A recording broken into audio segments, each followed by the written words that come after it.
The internet is full of half-truths and all-out lies. We've all seen them, and many people on social media complaining about it. Here's your chance to show and prove. WorldAfropedia.com is a Black-owned and operated encyclopedia. There are several thousand articles, but we need help. We can't uncover all the truth ourselves.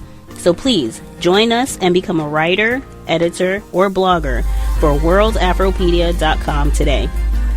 Every little bit counts. We owe it to the future generations to put the truth out there. Visit WorldAfropedia.com, the African-centered encyclopedia, a global database of African knowledge for the purpose of bringing about global African wisdom and understanding. WorldAfropedia.com.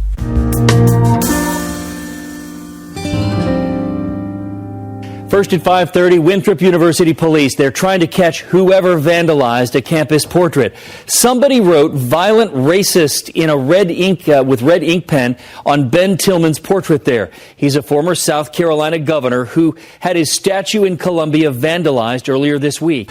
NBC Charlotte reporter Tony Burbeck has reaction from university officials and students. Ben Tillman's portrait is now down, and university officials are assessing the damage, which is expected to be about $3,000. Ben Tillman's portrait hung on the wall of the hall bearing his name until Thursday morning. That's when an employee noticed someone acting odd in front of Tillman's picture. Then a man wearing a green hat wrote on the picture and ran out the door. The vandalism was not caught on security cameras. It's upsetting to senior Chris Adams. And doing things like that right there is just to get attention. It just hurts me as a student to see people want to do things like that. Tillman was South Carolina's governor from 1890 to 1894, then a United States senator, and known as a white supremacist. Winthrop President Dan Mahoney says Tillman was inarguably racist, but it does not justify the vandalism. He says, quote, "I am disturbed by this incident because someone acted in a manner that is contrary to the spirit of community at Winthrop. I believe the best way to move forward will come from the campus community working together in a way that is respectful and peaceful." Some have proposed renaming Tillman Hall because of his racist past. Others want it to stay. Officials say it's an important discussion they're still having with students. Tony Burbeck, NBC Charlotte. Context of White Supremacy. Gus T Renegade in for another broadcast, hopefully to share constructive information on the system of white supremacy. Today's date, Friday, July 10th, 2015. So I have been told. This is our third study session on former South Carolina governor, U.S. senator, co-founder of Clemson University and Winthrop University, both in South Carolina, and proud white supremacist Ben Tillman. The clip that you heard at the beginning, that was from this week. I thought that this would be a timely selection, and I think at least for the first 3 weeks, every single week, there has been some new development concerning Ben Tillman. I think last week his statue at the state capitol was vandalized. This week, not only was the painting at Winthrop University vandalized, also one of his monuments on the campus of Clemson was also vandalized. So I think they wrote that he was a racist on one of the shrines that they have to them on the campus of Clemson University. But fascinating week. Fascinating book. I hope people are learning a lot, and we will go ahead and get ready to get started. We are picking up. We are in chapter 2, and we are on, for me, it is page 61. Page 61 of the book Ben Tillman and the Reconstruction of White Supremacy. Author Stephen Kantrowitz. With that, we will get started. Context of White Supremacy. By 1874, the planters returned to the violent strategies of the Klan and police clubs. New rifle clubs squared off against the state militia, remilitarizing political conflict. Butler and other leaders of earlier movements were prominent in Edgefield's rifle club activity, and local clubs were commanded by men who had attended taxpayers' conventions or had led granges. The rifle clubs also recruited men who were just becoming old enough to assume leadership roles, including Ben Tillman, who joined the Sweetwater Sabre Club in 1873 and began to take part in the campaign his class had been waging against Reconstruction and the Republican leadership. Rifle Club leaders, Tillman later explained, deliberately sought confrontations with the militia. In 1874, after a local militia regiment showed its strength at a 4th of July parade in Edgefield, Rifle Club men responded by firing shots into the house of militia commander Edward Ned Tennant. Tennant called out his company, and the rifle clubs also massed. As large numbers of men mobilized on each side, a federal officer acting without orders rushed a small group of soldiers to the scene of the impending conflict. The next day, Tennant dispersed his men, ending what Tillman called the first Ned Tennant riot. But the federal officer recognized that Tillman and his colleagues effectively had brought matters to the brink of a massacre. The rifle clubs were perfectly organized, he wrote, and ready to take the field at any time. Those troops soon gained an unwitting ally in the governor's mansion. Massachusetts native Daniel Chamberlain had participated in the 1874 Taxpayers' Convention and in the gubernatorial race received the votes of some conservative Democrats who found the moderate Republican preferable to his radical colleagues. Shortly after Chamberlain's election, Butler traveled to Columbia to meet with him. Upon Butler's return to Edgefield, his house burned down, and some white leaders accused Tennant of instigating an act of arson. In January 1875, Rifle Club members convinced a sheriff to deputize them, and they set out to arrest Tennant. Again, Tennant sounded the alarm, and rifle clubs and militia companies massed. Butler led the white Democratic forces, numbering as many as 1,000 against Tennant's troops. For several days, the former Confederate general led the search for the militiamen, but Tennant managed to guide his men through and around the rifle club lines. He delivered his company's weapons to his commander, Lawrence King, defusing the situation before the rifle club partisans could engineer a direct confrontation that almost certainly would have resulted in a massacre. Edgefield's militant planter leadership sought to deny black militiamen land and employment, and many Edgefield blacks complained of being driven off lands they had leased or of having their labor contracts broken because they belonged to the state militia or voted Republican. Dissident white men faced similar sanctions. Tillman would later claim that only one local white man had employed militiamen, and he attributed the man's subsequent suicide to the social ostracism that followed his actions. But such deviance from white supremacist orthodoxy was more common than Tillman suggested. A federal officer reported that white terrorists burned the buildings of white people who had refused to unite with others in the recent proscriptions against the colored people. White men who took a more direct part in the Republican mobilization faced more violent attacks. Democratic partisans assassinated militia leader Joe Cruz in 1875. Chamberlain received reports on the troubling developments in Edgefield from a U.S. officer, Colonel Theodore Parmalee, who interpreted the conflict so judiciously that he misunderstood it almost completely. After spending 3 weeks in the county, Parmalee praised the majority of Edgefield's citizens, describing the whites as a highly cultivated, industrious, law-abiding class, and the blacks as industrious, respectable, and opposed to any acts of lawlessness. He believed the troubles in Edgefield were caused by a disturbing element in the minority of both races. He did not understand that vigilante violence and rhetorical protest against Reconstruction were often led by the same people, or that some whites refusal to be dictated to by other whites did not necessarily imply that they were satisfied with the Republican government. Furthermore, the conflict Parmalee described was tellingly asymmetrical. The white group was a class of young men who hold human life at little value. These men, habitually armed and ready to resent any assertion of equality as a citizen when coming from a colored man, probably included Ben Tillman. The black disturbing element, by contrast, Parmalee described as a class who did not wish to labor and are known as habitual thieves or disturbers of the peace by making incendiary remarks or suggested threats in retaliation for acts or language perpetrated or used by white people against them.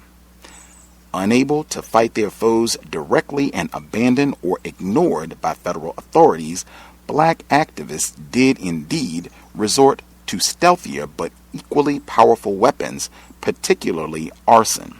In a growing number of South Carolina communities, leading Klansmen began to recognize and fear the connection between their activities and the fiery loss of their barns and gin houses. But even in Parmalee's balanced account, the inequality of the two sides' offenses was obvious as black ne'er-do-wells faced white murderers. Both Parmalee and the government deplored the actions of the white disturbing element, but they saw those actions as irrational and incidental. Both failed to see that such conflicts would continue as long as planters were in a position to resist black people's demands for citizenship and autonomy. Parmalee believed the rifle clubs would heed the governor's call to disband and opposed stationing U.S. infantry at the Edgefield courthouse. He suggested that the force of public opinion and the means provided by law will unite to prevent or punish lawlessness hereafter. Even after the struggle had grown far bloodier and more desperate, Chamberlain noted that daring, lawless, reckless white men accustomed to arms and deeds of violence are inspired by an intense and brutal hatred of the Negro as a free man, and more particularly as a voter and a Republican. But he insisted that the better and more conservative classes of society did not approve of their activities. If he truly believed that any substantial segment of Edgefield's better white people would openly disapprove of rifle club activities or sought a different end from that sought by men like Tillman, Gary, and Butler, the governor was badly mistaken. For Tillman and his commanders, such expressions confirmed that the state's Republicans lacked the resources and the desire for armed conflict. Indeed, Parmalee's very mission in Edgefield symbolized the Republicans' inefficacy in defending black people's rights. He brought their protests back to the Capitol, but he also ordered the militia's weapons, black South Carolinians' only defense against the rifle clubs, to be locked in the Edgefield jail, from which they were soon stolen. Nor was disarming the militia Chamberlain's only retreat from confrontation with the planter insurgents. Chamberlain announced a reward for the capture of Joe Cruz's assailants, but he vetoed a pointed proposal by Republican legislators Lawrence Kane and Paris Simpkins to levy a special tax on areas in which political violence took place. Parmalee's report and Chamberlain's actions foretold how much the planters' ultimate success would depend on the misjudgment and weakness of white Republican leaders. Taking some planters' genteel manners and organic social metaphors at face value, they failed to understand that this way of life and thought relied in last instance on physical force. As Reconstruction failed to turn out precisely as they had hoped, they lost faith in their black allies and constituents. When the planters mounted their final offensive in 1876 and 1877, they met with far less resistance than they had expected from the federal government and the national Republican leadership. The Hamburg Massacre. By early 1876, the planters' violent campaign against Republican forces had been quite successful, especially compared to their more peaceful strategies. Many of the state's militia units had disarmed. A moderate white Republican was governor, and the shrunken Republican majority in the state legislature was even more powerless to pursue its programs. Further, President Ulysses S. Grant's failure to prevent the violent overthrow of Mississippi's Republican government in 1875 indicated that the National Party leadership was becoming fatigued and irresolute. Rifle clubs of young white men, including Ben Tillman, operated with relative impunity throughout the upcountry.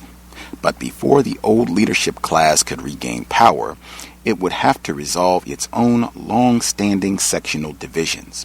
In 1865, upcountry activists, including George Tillman, defeated low-country efforts to apportion representation by total population, a formula that would have preserved the disproportionate power of white electorates in areas with large black majorities. But the upcountrymen did not manage to push through their own plan for representation based on white population, which would have guaranteed them a much larger share of state power. Instead, the two sides compromised by apportioning representation by a combination of white population and taxes paid, establishing greater equality among white men while preserving the disproportionate power of wealthy coastal planters. Once the black majority became an electoral majority in 1868, low-country white men found it difficult to retain their accustomed degree of political power. Black political power in the low country operated through well-organized local and county networks capable of discouraging black men from voting in Democratic tickets, although unwilling, unlike their foes, to resort to deadly violence. The size and strength of the Republican Party, along with an increasingly militant labor movement among black rice field workers, encouraged low-country elites to compromise. In state contests throughout Reconstruction, low-country planters had supported dissident or reform Republicans and sought to attract black voters to the Democratic Party. They pursued state and local fusion of the two parties, supporting Republicans, even some black Republicans, in exchange for Republican support for office holders more friendly to major property owners. Fusion, whether it consisted of bipartisan endorsements or compromise tickets, was of dubious value to freed people. It had been pioneered in South Carolina by Francis Warrington Dawson, a British citizen who had been so attracted to the secessionist cause that he ran the Union blockade and joined the Confederate military. After the war, he settled in Charleston, where he further strengthened his identification with the antebellum elite and became proprietor of an influential daily paper, the Charleston News and Courier. From the beginning, Dawson understood fusion as a way to overturn our Negro governments and re-establish white supremacy. Despite initial hostility, he had developed a personal relationship with Chamberlain, and he believed that support for the Northern Republican could help free South Carolina from Reconstruction without risking massive conflict or subsequent federal intervention. But fusion was deeply unpopular among upcountry Democratic forces led by men like Butler and Gary, and in 1876 they provoked a series of violent clashes with state militiamen. A racialized military confrontation, they hoped, would help draw clear lines between political parties, rallying white men to support a separate Democratic ticket against Chamberlain's government in the November elections. This final military campaign against Reconstruction provoked some of the most serious violence of the period. it also marked a turning point in Ben Tillman's life, establishing him as a member of the political and military leadership. The first and most crucial of these clashes began fittingly enough with a conflict over the right of black men to act as citizens and soldiers. On July 4th, 1876, a recently reorganized black militia company led by local Republican activist Doc Adams paraded on a main avenue in Hamburg, a mostly black town just across the river from Augusta and a few miles across the county line from Tillman's Edgefield home. When Henry Getson and Thomas Butler, two young members of well-to-do local white families, attempted to drive their buggy through the company's ranks, a standoff ensued. After a tense moment in which the company fixed bayonets and the young men brandished their pistols, the militiamen made room for the buggy to pass through their ranks. But Adams and the young men swore out legal complaints against each other, Adams charging the young men with having disturbed his company's drill, and the young men charging Adams with having obstructed a public way. The two competing narratives of this confrontation revealed that little room existed for compromise between white men who identified with the old planter elite and black men who assumed the roles of citizenship. Getson and Butler were furious that black men, even a uniformed militia on parade, had failed to move out of their way. But Adams noted that there was ample room on either side of the company for the men to pass. The significance of the town itself became a subject of disagreement. To Adams and his colleagues, Hamburg's largely black population, militia, and government made the town a showcase for black independence. To men like Matthew Butler and Ben Tillman, these same factors made Hamburg a lawless den. Democratic and oligarchic notions of legitimate authority, citizenship, and public space met head-on. Thomas Butler and his father, Robert Butler, considered the public road where the clash occurred, which led to their plantation gate, to be their private property. They stressed that it was their wagon on the way to market in Augusta. They had worn the ruts along the road. Never did they admit the legitimacy of the militia's use of the public way, although Robert Butler conceded when pressed that it was indeed a common road. His son continued to refer to it as my father's street. The contest was a microcosm of conflict at the state level, demonstrating that the planter elite did not recognize the legitimacy of either a democratically elected Republican leadership or black citizenship generally. Some facts were indeed unclear. After the preceding year's conflicts between Ned Tennant's militia unit and Matthew Butler's vigilantes, Chamberlain had pursued a policy of non-confrontation, but local activists such as Adams rejected disarmament, and his militia may have been more independently organized than state-sanctioned. Even Hamburg Justice Prince Rivers, the previous commander of the Hamburg militia, denied that Adams' unit was regularly organized. Rivers, a former slave coachman turned non-commissioned officer in the Union Army, had by the mid-1870s become a state and party official and a prosperous businessman.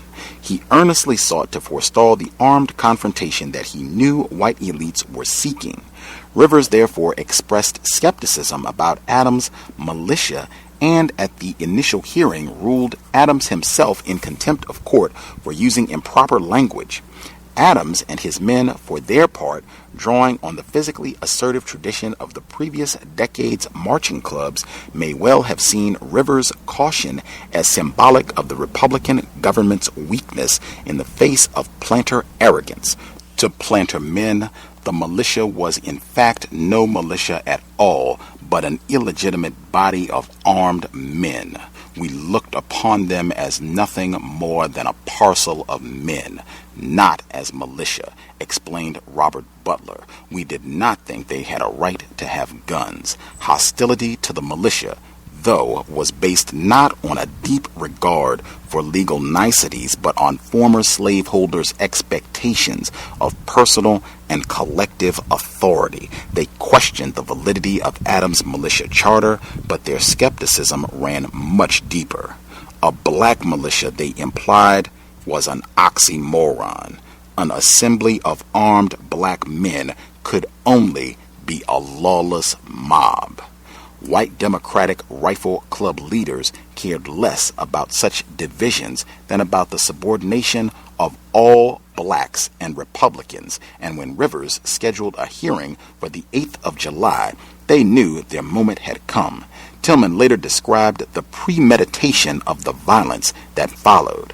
The leading white men of Edgefield, he declared, had determined to seize the first opportunity that the Negroes might offer them to provoke a riot and teach the Negroes a lesson by having the whites demonstrate their superiority by killing as many of them as was justifiable. The hearing became a pretext for a direct military confrontation with black Republican power. On the 8th of July, Getson and Butler arrived in Hamburg, accompanied not only by their lawyer, Matthew Butler, but also by at least 70 armed white Democrats from nearby rifle clubs, including Ben Tillman's company, the Sweetwater Saber Club. The men had fashioned makeshift uniforms and red shirts, and they subsequently became known by that name. But before riding into Hamburg, these first red shirts had assembled out of uniform and without rifles so as not to raise the alarm prematurely or give Republican and militia officials time to develop a strategy. The confrontation began immediately. Matthew Butler entered the office of Prince Rivers' clerk, a black man named William Nelson, and demanded that he surrender his seat. When Nelson refused, Butler exploded. "You goddamn leatherhead son of a bitch, you sitting down there fanning yourself, goddamn you." Nelson remonstrated with him, declaring that he was sitting in my own office and tending to my own business, and that there was another chair available that was customarily used by visiting lawyers. When he was later interrogated, Butler did not contradict Nelson's description of his demand or his outburst. He did, however, assert that the clerk had been fanning himself very offensively. Butler's bellicose manner, to say nothing of the crowd he had brought along with him, convinced Adams and his men that their lives were at risk. They refused to appear in court, instead barricading themselves in their drill room above a Hamburg store. Butler and Rivers then began an uneasy exchange. Butler demanded that the militiamen surrender their arms to him, symbolically asserting his right to control collective martial activity, and he insisted that they apologize for their behavior on the July 4th. The demand was militarily real and politically symbolic. It sought to reduce the militia to a counterforce to the red shirts while simultaneously placing Butler in a position of almost legal authority as the representative of a white Democratic shadow government. However Adams responded, Butler could not lose. If the militiamen acquiesced, they would lose face, and more important, they would lose their arms. The rifle clubs would have won local control without firing a shot. If the men refused, they would provide Butler with the pretext he needed to move against them with armed force. Would-be mediators discovered that these white men sought neither compromise nor accommodation.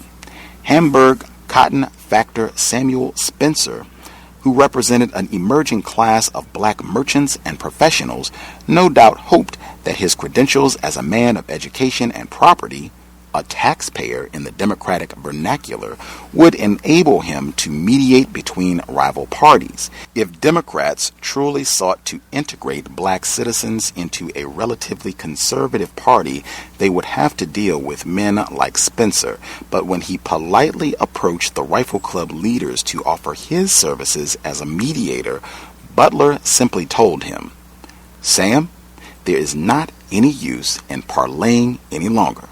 Now, by God, I want the militia's guns, and I'll be goddamn if I ain't going to have them. As if to underline the point, Tillman's brother-in-law, John Swearingen, pointed a pistol at Spencer.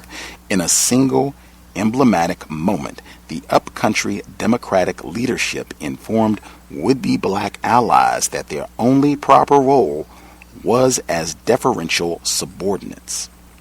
Having created a climate of fear and impending conflict by bringing the red shirts to Hamburg, Butler used the massing of armed black men, albeit in small numbers, in an upstairs room in self-defense to trigger the martial mobilization of white men. Butler made a brief trip across the river to Augusta, where he told those he met that he would not be surprised at any time if a riot were to break out in Hamburg. He did not report saying the more pointed words attributed to him by an Augusta newspaper. Things over in Hamburg look squally. Young men, we may want you over there this evening. Get yourselves in readiness. What followed became one of Tillman's proudest memories. Butler's red shirts, joined by white Augustans, besieged the militiamen. After one white man was killed, the attackers opened fire with artillery and drove the militiamen from their stronghold. As they attempted to escape, a few were killed or wounded, and about 30 were captured. The Democratic guerrillas then had Getson, a local man who knew his local enemies, select several captives to be murdered in cold blood. Those who were executed included militia members considered particularly discourteous and a Republican town constable who had frequently fined or arrested white men. The Rifle Club men called their captives out one by one and shot them through the head. In the midst of these murders, someone in the crowd suggested turning the remaining captives loose, provoking one of the Augusta participants to respond bitterly on behalf of embattled white patriarchal privilege. By God, if you do that, never call the assistance of Georgians anymore. After murdering 5 of those captured, the Rifle Club men told the others to run, then fired at them as they fled. Before they were through, at least 7 of their opponents lay dead. On the way home from Hamburg, Tillman and others stopped at Getson's house for a celebratory breakfast. Faced with this murderous challenge to his authority, Governor Chamberlain condemned the massacre's instigators. In letters of protest to the President and Secretary of War, he stated his belief that the violence had been premeditated and that Hamburg was only the beginning of a series of similar race and party collisions in our state, the deliberate aim of which is the political subjugation and control of this state through a campaign conducted on the Mississippi Plan. Chamberlain asked that the federal troops be deployed at the Aiken and Edgefield courthouses. He wrote to one of South Carolina's U.S. senators that if you can find words to characterize the massacre's atrocity of barbarism, the triviality of the causes, the murderous and inhuman spirit which marked it in all its stages, your power of language exceeds mine. Shame and disgust must fill the breast of every man who respects his race or human nature. What hope can we have when such a cruel and bloodthirsty spirit waits in our midst for its hour of gratification? Is our civilization so shallow? Is our race so wantonly cruel? While Chamberlain lamented the character of his race and civilization, black South Carolinians organized a formal protest. At the Conference of Colored Citizens in late July, the fractured black political leadership was shocked into momentary unity. 36 leading black lawmakers declared their belief that the massacre had been part of a deliberate plan by Democratic leaders and called for the prosecution of those leaders. The late unwarrantable slaughter of our brethren at Hamburg by the order of General M.C. Butler of Edgefield County was an unmitigated and foul murder, premeditated and predetermined, and a sought-for opportunity by a band of lawless men Who are the enemies of the colored race in that county, composed of ex-Confederate soldiers banded together for the purpose of intimidating the colored laborers and voters at elections and keeping the Negroes in their place, as they say. All the difficulties are instigated and led on by these same men. There is no law or justice because this band of regulators override all law except that of violence. No man's life is safe who does not bow to their wishes.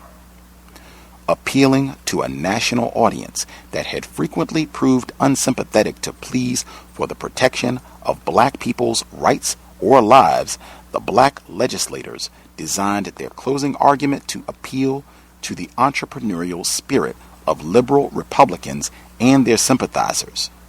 We ask that, constituting as we do a large producing class in our state, contributing what bone and sinew we possess to the development of its industries, we be not hindered by violence in our endeavors to increase the prosperity and material wealth of our Commonwealth and in our efforts to advance commercial interests of our country. Despite a series of protests and investigations, neither the state nor the federal government punished Tillman and his fellow redshirts. Echoing what had become a familiar refrain of wealthy white Democrats, Butler denied that his party of White South Carolinians had been responsible for whatever excesses had taken place. The redshirts, he explained, were generally of a class of people who do not commit outrages of that sort.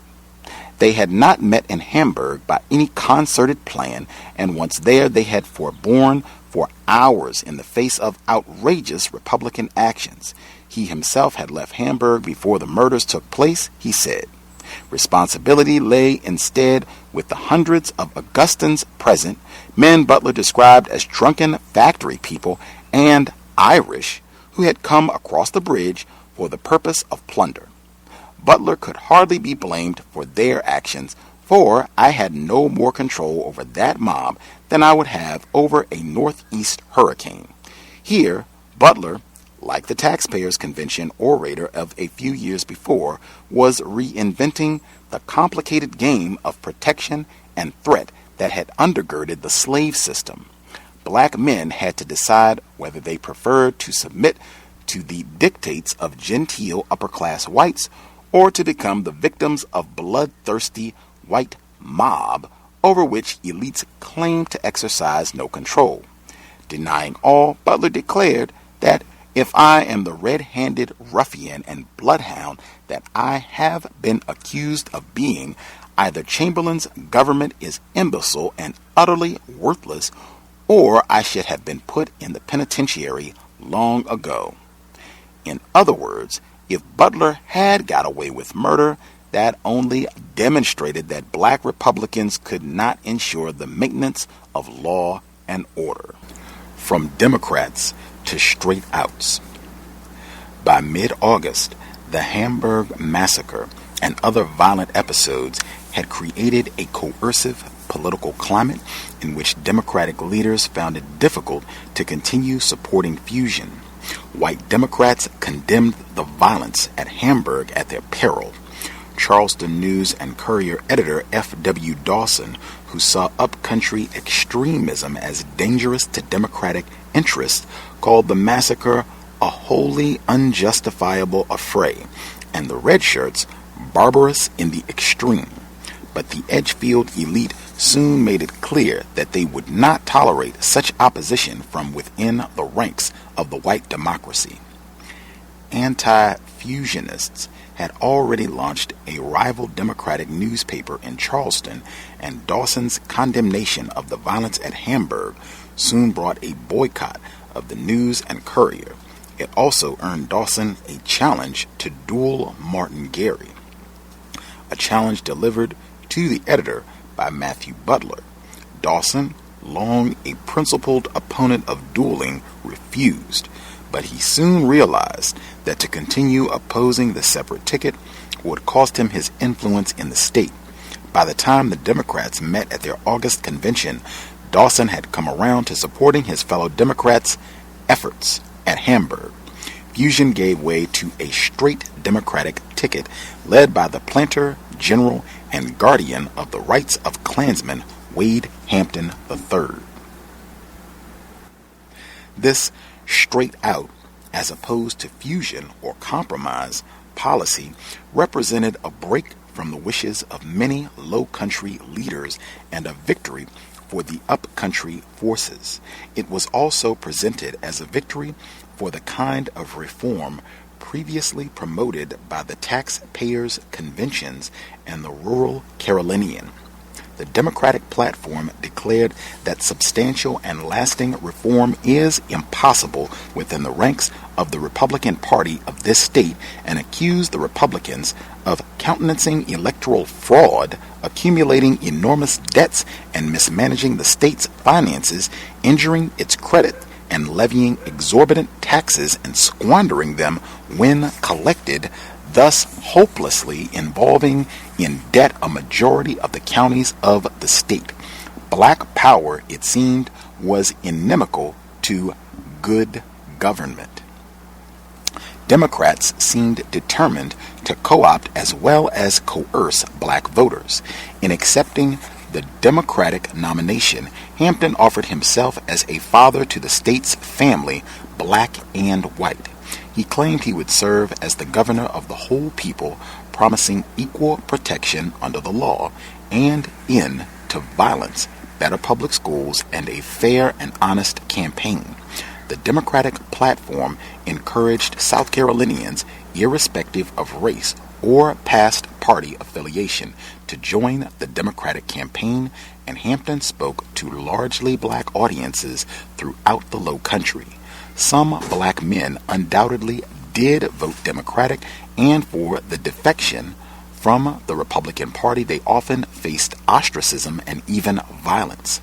Black gentlemen such as Martin Delany took Hampton's promises seriously, but not surprisingly, the racial harmony envisioned by Hampton entailed a rigid political and economic hierarchy.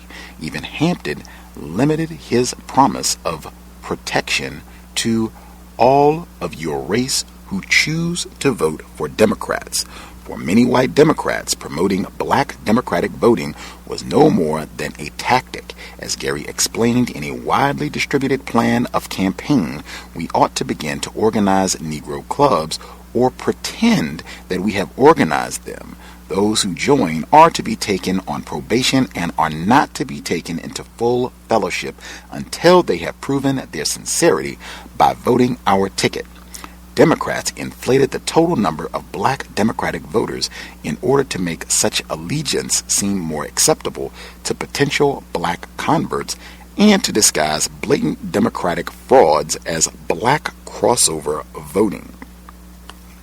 Such red shirt Democratic plans of campaign also demonstrated the power that property owners could exert over landless people. In the swath of black majority counties around Edgefield, Democratic club members were urged to persuade black voters to vote Democrat or not at all. Since many of these Democrats were also Rifle Club members or Civil War veterans, persuasion was bound to be physical as well as verbal. As Gary's plan put it, every Democrat must feel honor-bound to control the vote of at least one Negro by intimidation, purchase, keeping him away from the polls, or as each individual may determine how he may best accomplish it. Tenacious black Republicans were not only threatened, but also driven off lands they leased or on which they worked under contract. Where black and white Republican leaders were concerned, Gary believed that economic sanctions and physical threats no longer sufficed. Never threaten a man individually if he deserves to be threatened, he explained to his troops, for the necessities of the time require that he should die. A dead radical is very harmless. A threatened radical, or one driven off by threats from the scene of his operations, is often very troublesome, sometimes dangerous, and always vindictive. It was a lesson former slaveholders understood implicitly. The man who resorted to threats might leave the impression that he was reluctant to do bodily harm in order to get his way. Republican state legislature Lawrence Kane understood and decided to forego his annual canvass of Edgefield, having been warned by a Democrat that the subject of his assassination had been discussed in Democratic clubs. Other antebellum lessons proved salient as well, especially the need to enforce white solidarity. When Democratic leaders declared their determination to have white government, they were not talking about skin color as much as ideology. According to the emerging tenets of white supremacy, only those who supported a return to planter rule under the Democratic Party were truly white. But the Democratic leaders knew that their rhetoric of white identity and unanimity did not match reality, and that Dawson was not the only white man who needed to be forced into line. At an up-country rally, former Provisional Governor Benjamin F. Perry urged Democrats to stop all social intercourse with any man who is base enough to be a radical. Let him feel by your conduct toward him that the brand of infamy is on him and his children. This is the only way you can reach his black heart. Democratic terrorists singled out white Republican leaders as the first to be punished for the evils of Reconstruction. If the Red Shirt campaign inspired any Republican retaliation, Gary warned, we will hold the leaders of the radical party personally responsible, whether they were present at the time of the commission of the offense or crime or not, beginning first with the white men. The Democratic straight-outs publicly challenged and humiliated white Republicans. Masses of armed red shirts arrived at Republican rallies and demanded that their opponents divide time. Then they howled down the Republicans and provoked physical conflicts, breaking up the rallies. In effect, Democrats denied their opponents the right to meet independently, much as slaveholders had formerly prohibited slaves from assembling without a white man present. They also transformed peaceful political meetings, assemblies whose legitimacy was difficult to challenge, and whose goal was the creation of a unified, energized Republican electorate, into riots. At a Republican political meeting in Edgefield on the 12th of August 1876, Butler and Gary demanded that they be allowed to speak in response to the governor and other Republicans, and they brought armed partisans to back up their demand with verbal and physical threats. Ultimately, so many red shirts forced their way onto the speaker's stand that it collapsed, and Chamberlain and other Republicans beat an undignified retreat.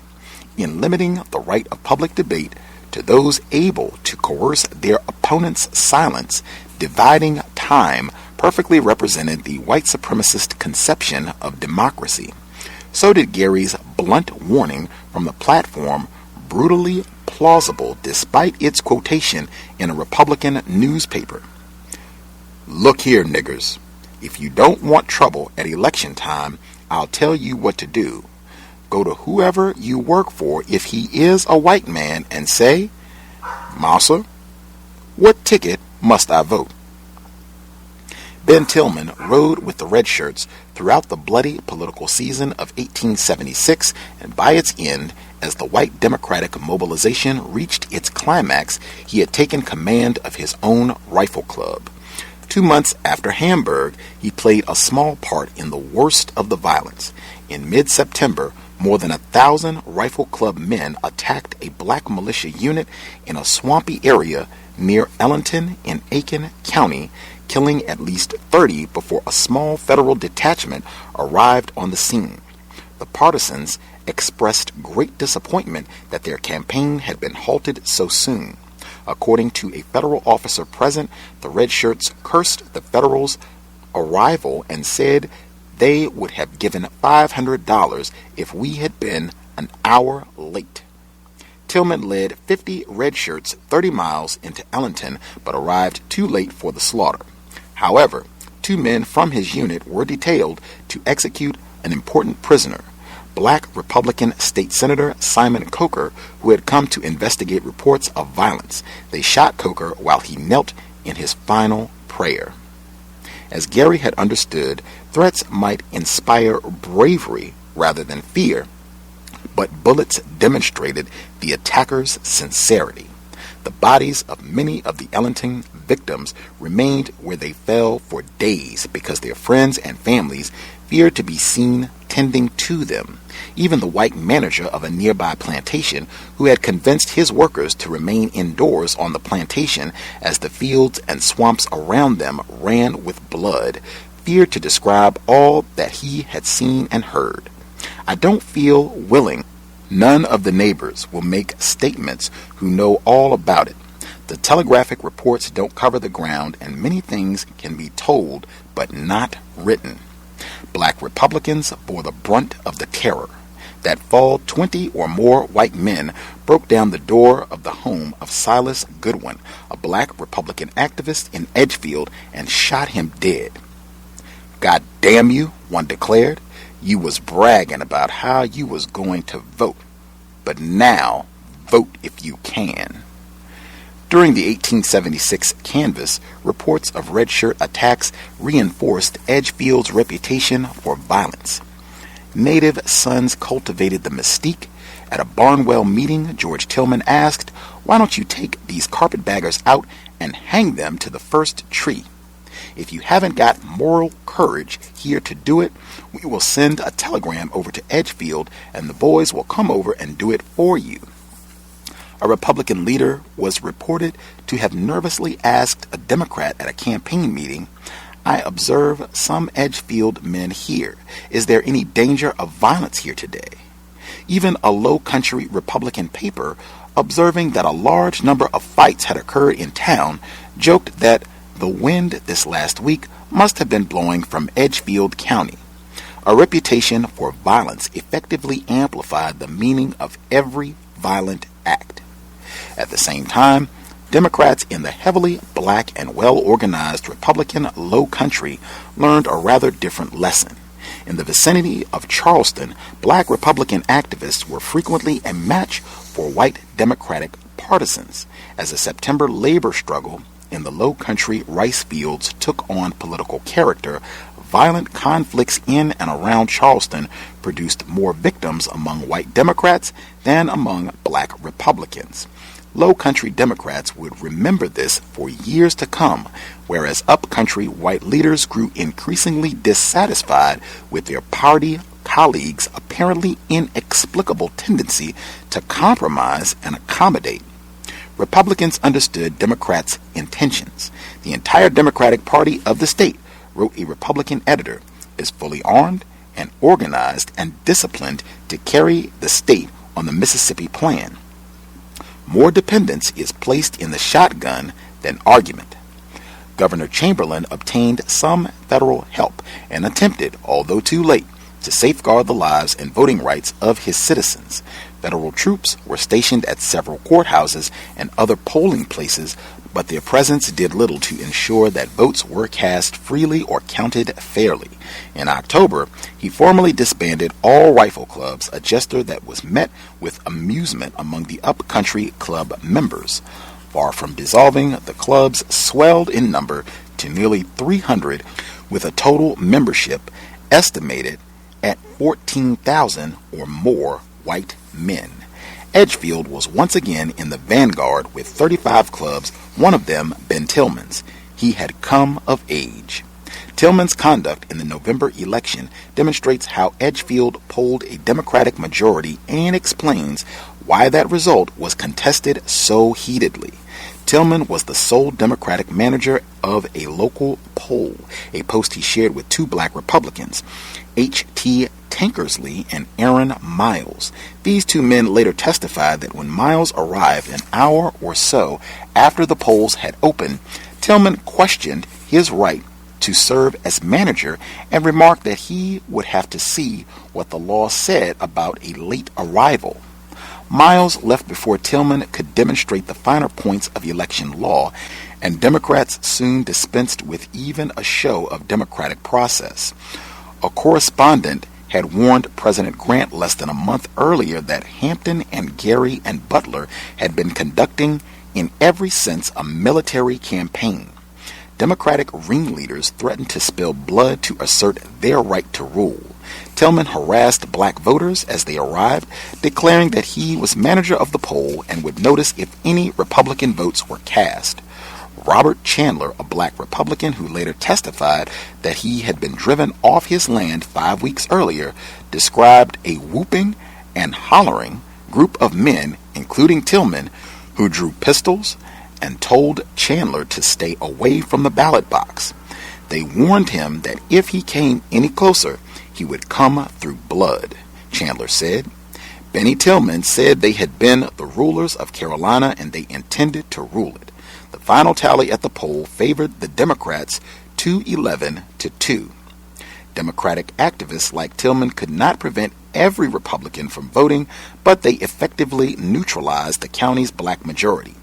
Edgefield County, with 2,722 white and 4,400 black men of voting age, produced over 5,500 Democratic and fewer than 3,000 Republican votes. The fraudulent returns from Edgefield and nearby counties ensured that the state totals were inconclusive and hotly contested, and a state and national political crisis ensued. Legal challenges, a constant feature of Reconstruction politics, sprung up immediately. When the legislature met at the end of November, contesting delegations and rival politicians came to the Assembly Hall with guns and without the inclination to compromise. Bloodshed was averted for the moment when Democrats moved to another hall. Tillman was among the thousands of white Democrats who came to Columbia to protest the exclusion of Edgefield and Lawrence Democrats and who rallied around the separate Democratic House. Each partisan house held its own investigation of the election returns, and each returned a majority for its own party's nominees. As a result, the Senate, with an uncontested Republican majority, and the Republican House declared Chamberlain governor on the 5th of December and oversaw his inauguration 2 days later. The Democratic House, although lacking a quorum, declared Hampton victorious and inaugurated the former Confederate general a week later, giving the state 2 governments and 2 governors. The political stalemate was resolved by the economic inequality of the contending parties and the political capitulation of the national Republican leadership. Hampton's Democratic House called for voluntary tax contributions from its supporters to finance its operations and a refusal to pay taxes to the existing government. This became known as the Starve 'em Out policy. Landowners and laborers negotiated labor contracts early in the year as the landless sought to ensure their subsistence during the winter and spring. For those tenants and croppers who had not done well in the previous year's settling up, the contract and its provisions for the supplies on credit could mean the difference between eating and starving. The tables would turn as soon as the planting season began in earnest, but in January, the power was in the landowners' hands. Shortly after November elections, therefore, Democrats called on landowners to evict any of their laborers who had voted Republican. Even after the election, it was possible for voters to switch their allegiance. In mid-January, an editorial presented Hampton or starvation as the option available to black laborers in the low country rice fields. Black Republican citizens could withdraw their support from the Chamberlain government and continue to draw supplies from their employers, or they could exercise their right to freedom of political choice and then also enjoy freedom from food and shelter. The South's contested electoral votes would resolve the conflict and determine the outcome of the presidential election. In February 1877, Southern Democratic congressmen offered to throw their support to Republican presidential candidate Rutherford B. Hayes in exchange for federal patronage, subsidies, and the withdrawal of federal troops from Southern state houses. South Carolina's electoral votes allowed Hayes to be inaugurated as president on the 4th of March 1877, and he soon met with both Chamberlain and Hampton in Washington, D.C. Federal troops departed the South Carolina State House on the 10th of April. The next day, Hampton became the state's undisputed governor. Tillman, Butler, Gary and their associates were never prosecuted. Indeed, the new South Carolina legislature sent Butler to the U.S. Senate. Looking out at the radically altered political landscape, the all-white Edgefield grand jury that met in June 1877 concluded its report with a prayer of thanksgiving.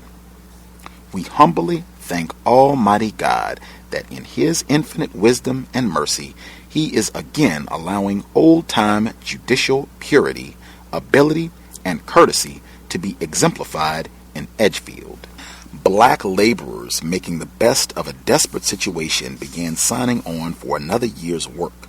To do so, however, they had to do more than acknowledge their defeat. They apparently had to pretend to have participated in it. As a fair-weather white Republican editor cynically reported on the 12th of April, it is astonishing how many have just remembered that they voted for Hampton.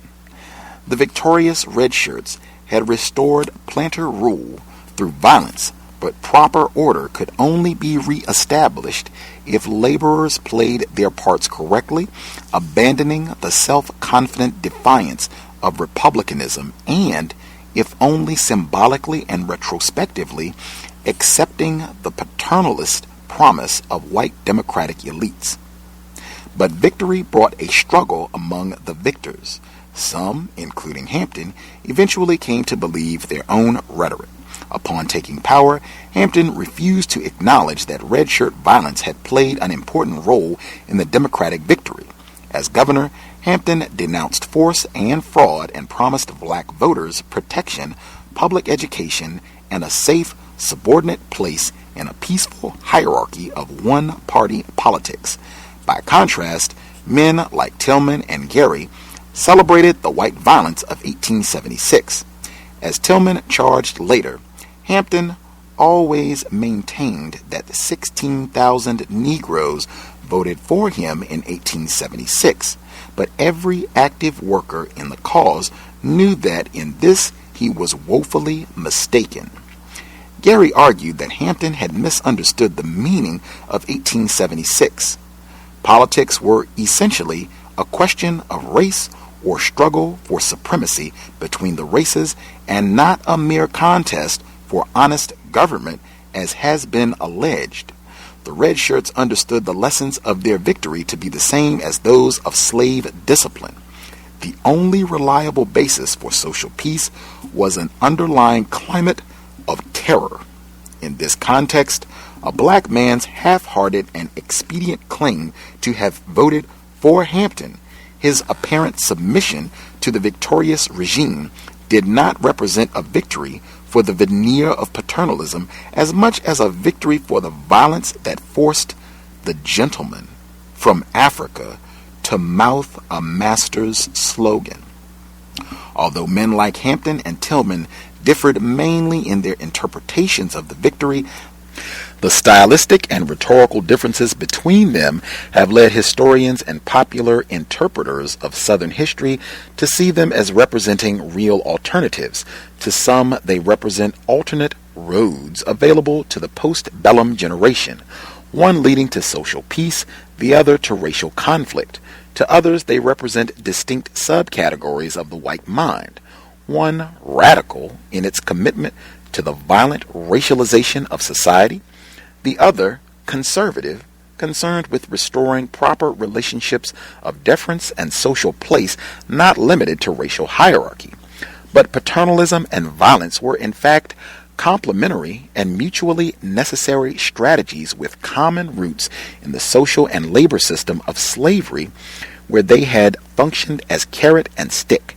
Hampton might have imagined that he served as the protector of docile blacks against lawless whites, but the upcountry redshirts knew how crucial their violent efforts had been to his victory.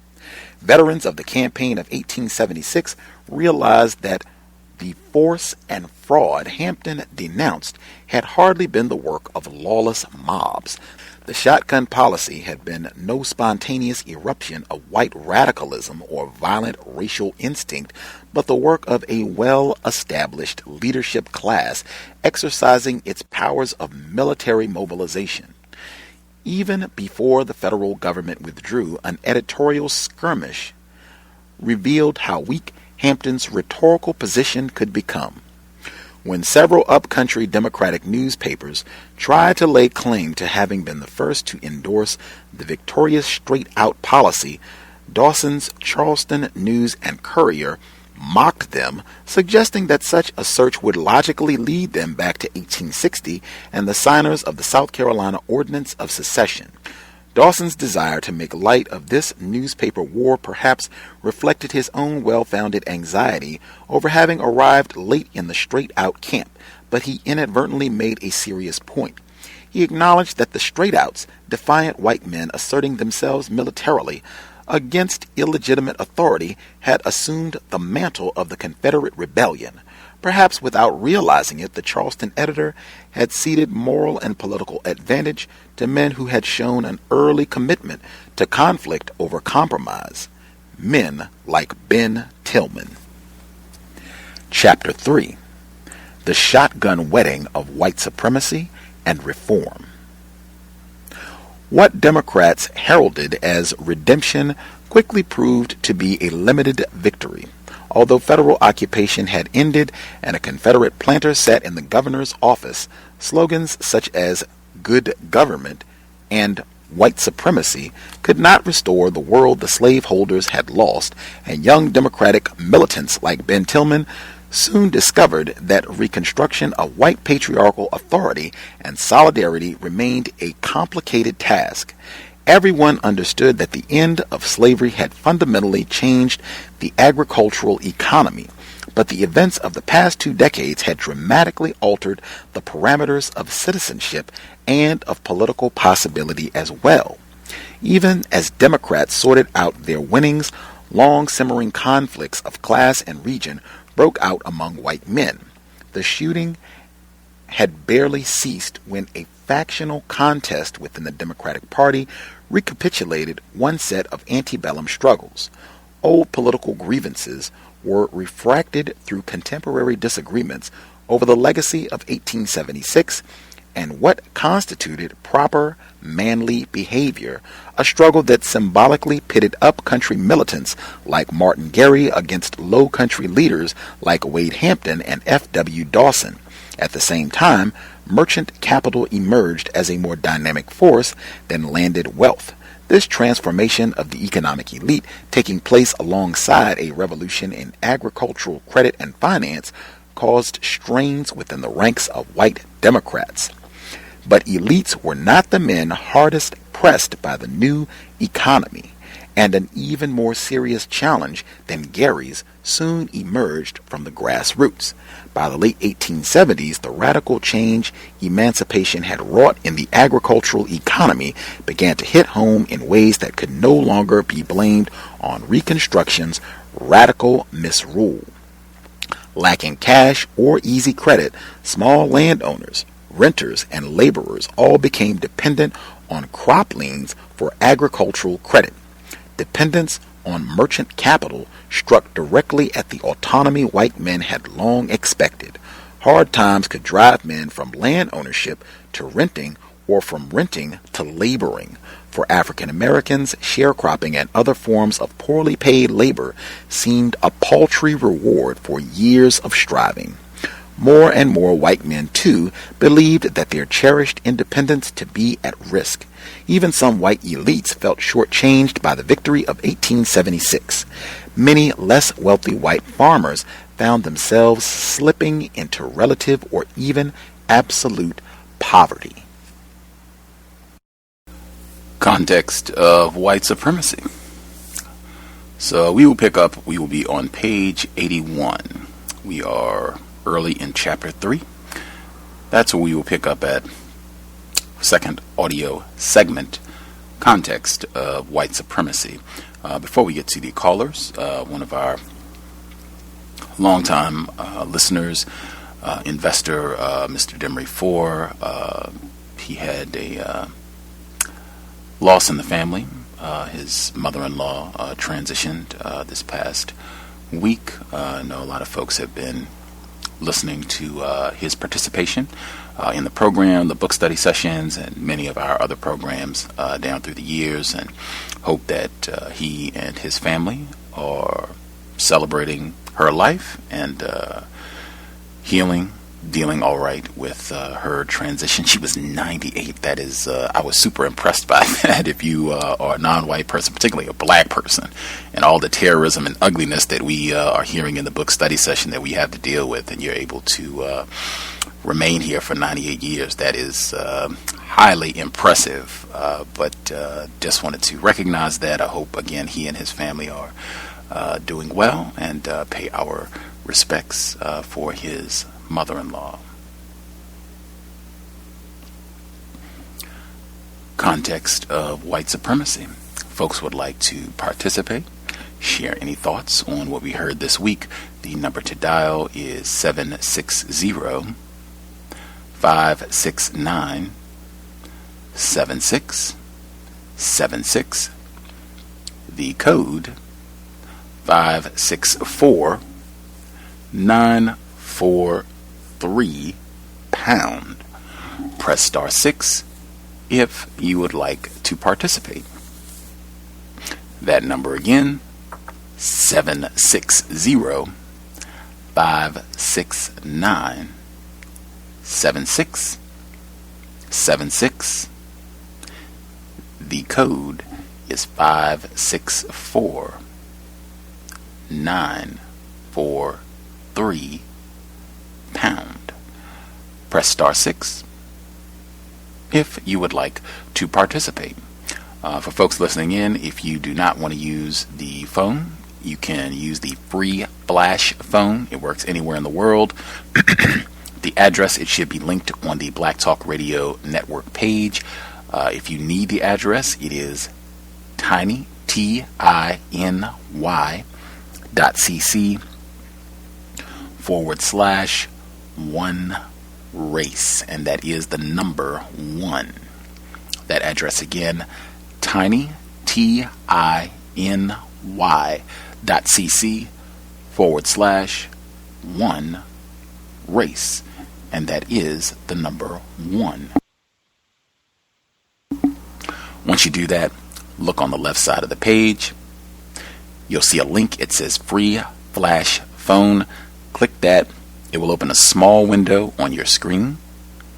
First line, it is a drop-down menu. Select the number that I just gave out, which again is 760-569-7676.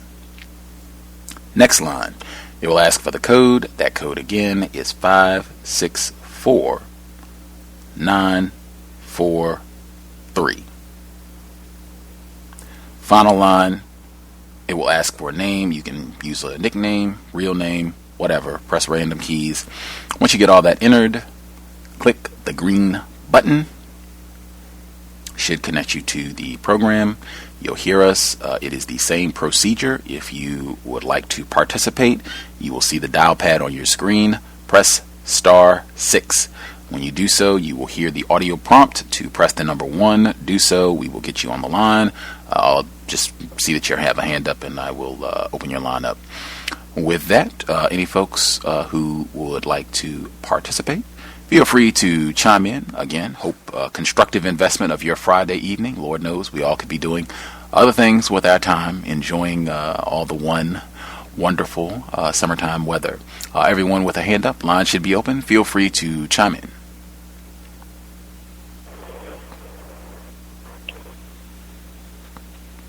May I be heard? Yes, sir.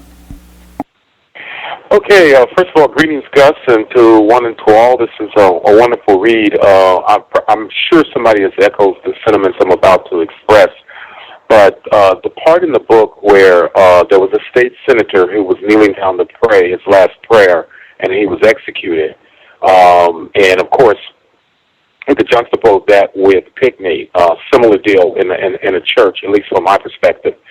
The question I have is, I wonder if Roof has knowledge of this particular history. After all, there are monuments to this particular terrorist all over South Carolina, and he chose that particular church with the legacy of Denmark Vesey. And I wonder if he's privy to that bit of information of a former state senator being executed in a prayer or a kneeling submissive position. I would not personally be surprised if he's already read this particular book or know of it through folklore or pass it on to legacy, whatever. And he chose to duplicate that particular act. That's just my comment on it, and I will mute myself. Thank you. Right on. Good comment. I'd said before that South Carolina has a history of black state senators that have been executed. Benjamin F. Randolph is one who was covered in the book. I think he was talking last week. It was Aiken, this white guy who came out and made his public pronouncement that Benjamin F. Randolph should be state senator. Benjamin F. Randolph, that he should be killed, and then lo and behold, he was. Not shortly after him making those comments, and I think it was one other state elected black official that also was assassinated in similar manner. The praying that you mentioned and everything, but absolutely, I don't know how many people have made that connection in the two. I mean, we are talking about something that happened well over a century ago, but I definitely see a connection, and it wouldn't shock me at all if Dylann Roof knew about some of this history. They had an essay in the Washington Post this week that talked about all of the plantations that Dylann Roof went to visit and research. I guess he had taken photographs at some of these different spots throughout the state of South Carolina, so it would not surprise me at all. In fact, I would probably be a bit more surprised if he did not know about some of these details, certainly about Ben Tillman, but just my thoughts. Any of the other folks who dialed in with a hand up, feel free.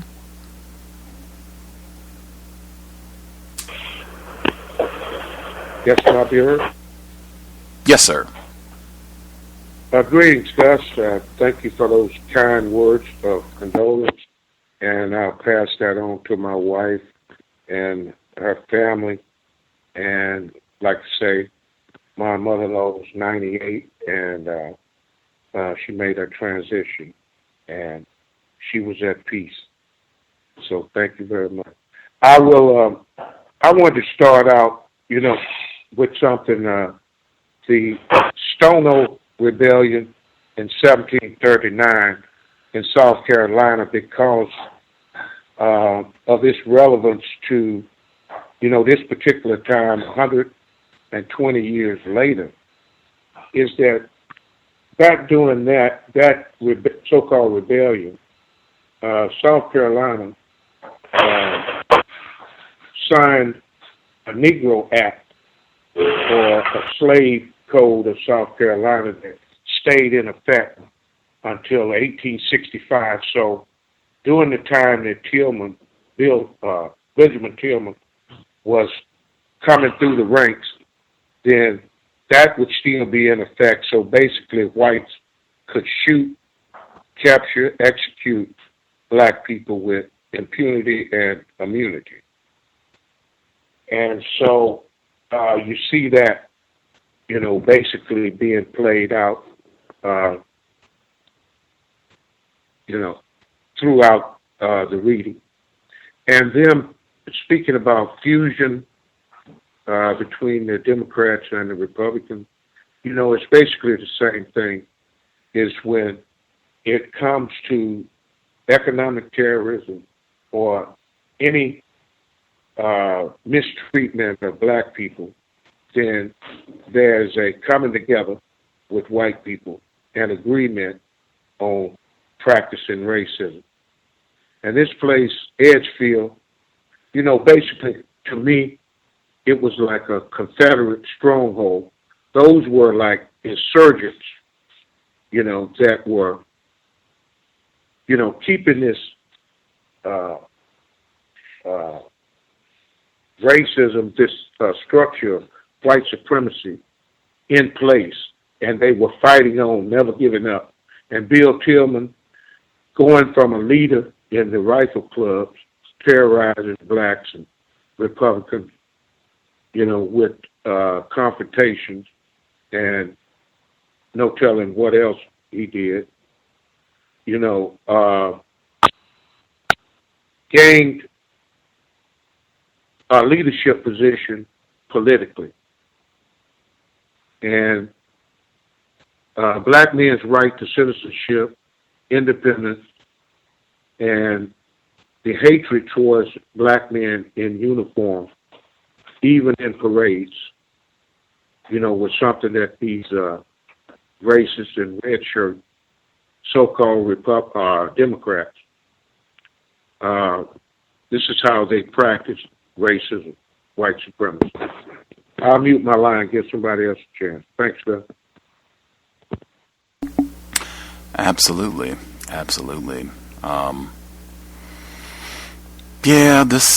This segment of the audio, if there are other folks who would like to contribute, feel free to chime in as well. This portion of the audio and really the amount of the book that we have covered thus far, I guess we're into 3 chapters of the book. At times it's pretty chilling. I have in mind, I think Dr. Welsing has said before, many others, that white people maintaining white power, that by any means necessary, whatever has to be done, that's what we will do. And just the methodical nature in which they kind of spell that out, lay all that out in this text, particularly I think some of the details that we heard this week, really what we've heard overall, but this week, particularly since we got the Hamburg massacre in this week, it's pretty chilling at times hearing all of this. The one we hear this week where they go and they're going deliberately to provoke a confrontation so that they will have an opportunity to kill as many black people as possible to teach them a lesson. I mean, that is, wow, strategic. And I suspect that sort of thinking is still in place today. I heard white people in South Africa, that is about a century after the events that we've had so far in this book describing, where they had the exact same mentality. Black people are upset about being terrorized, and they're trying to protest and demonstrate and trying to pursue justice. And this is in South Africa, white women, they would come out and just say, hey, whatever. They need to be killed. And I think it'll be great. I think it'll show them. I think they'll learn a lesson. And they will behave themselves, and we won't have to deal with any more of this. I think that sort of mentality, the mindset that is on display in this book of the white psyche, I think that is still in effect, that you just don't get it expressed in the explicit manner that we're seeing in the book. Looking at some of the other things that stood out, the way that they talked about holding other white people accountable as well, I thought that was huge, because that was a recurring theme that popped up 2, 3, 4 times, I think, in this week, where they said we want any white person who is acting like or talking like they have a problem with what we're doing and restoring order, the reconstruction of white supremacy. Anybody acting like they have a problem with that? Anybody acting like that they want to see the darkies vote and this abomination that's taking place?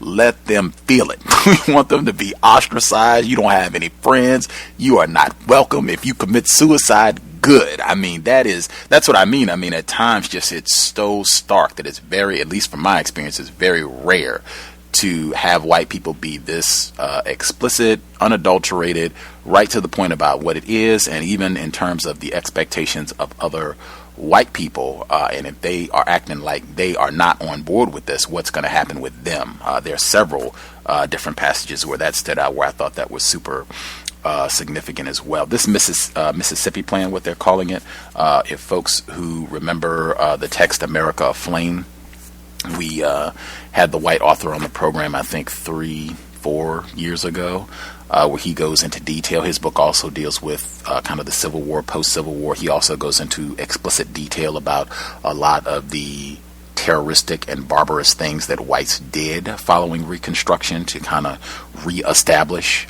their order. But the Mississippi Plan, white people in Mississippi were kind of doing the same. Whites everywhere, but white people in Mississippi notoriously were doing a lot of the same things in terms of terrorizing, killing black people to make sure that white power remained unquestioned. That's what they're talking about with the Mississippi Plan, but that's a good book. You can go back. You can either go back and check it out on the Cows back in the summer of 2011, or you could just check out the book America Aflame. It'll give you more details about kind of some of the same things that were happening in Mississippi at the same time. The caller at 5234, you should be with us as well. Did you have observations, comments you want to share?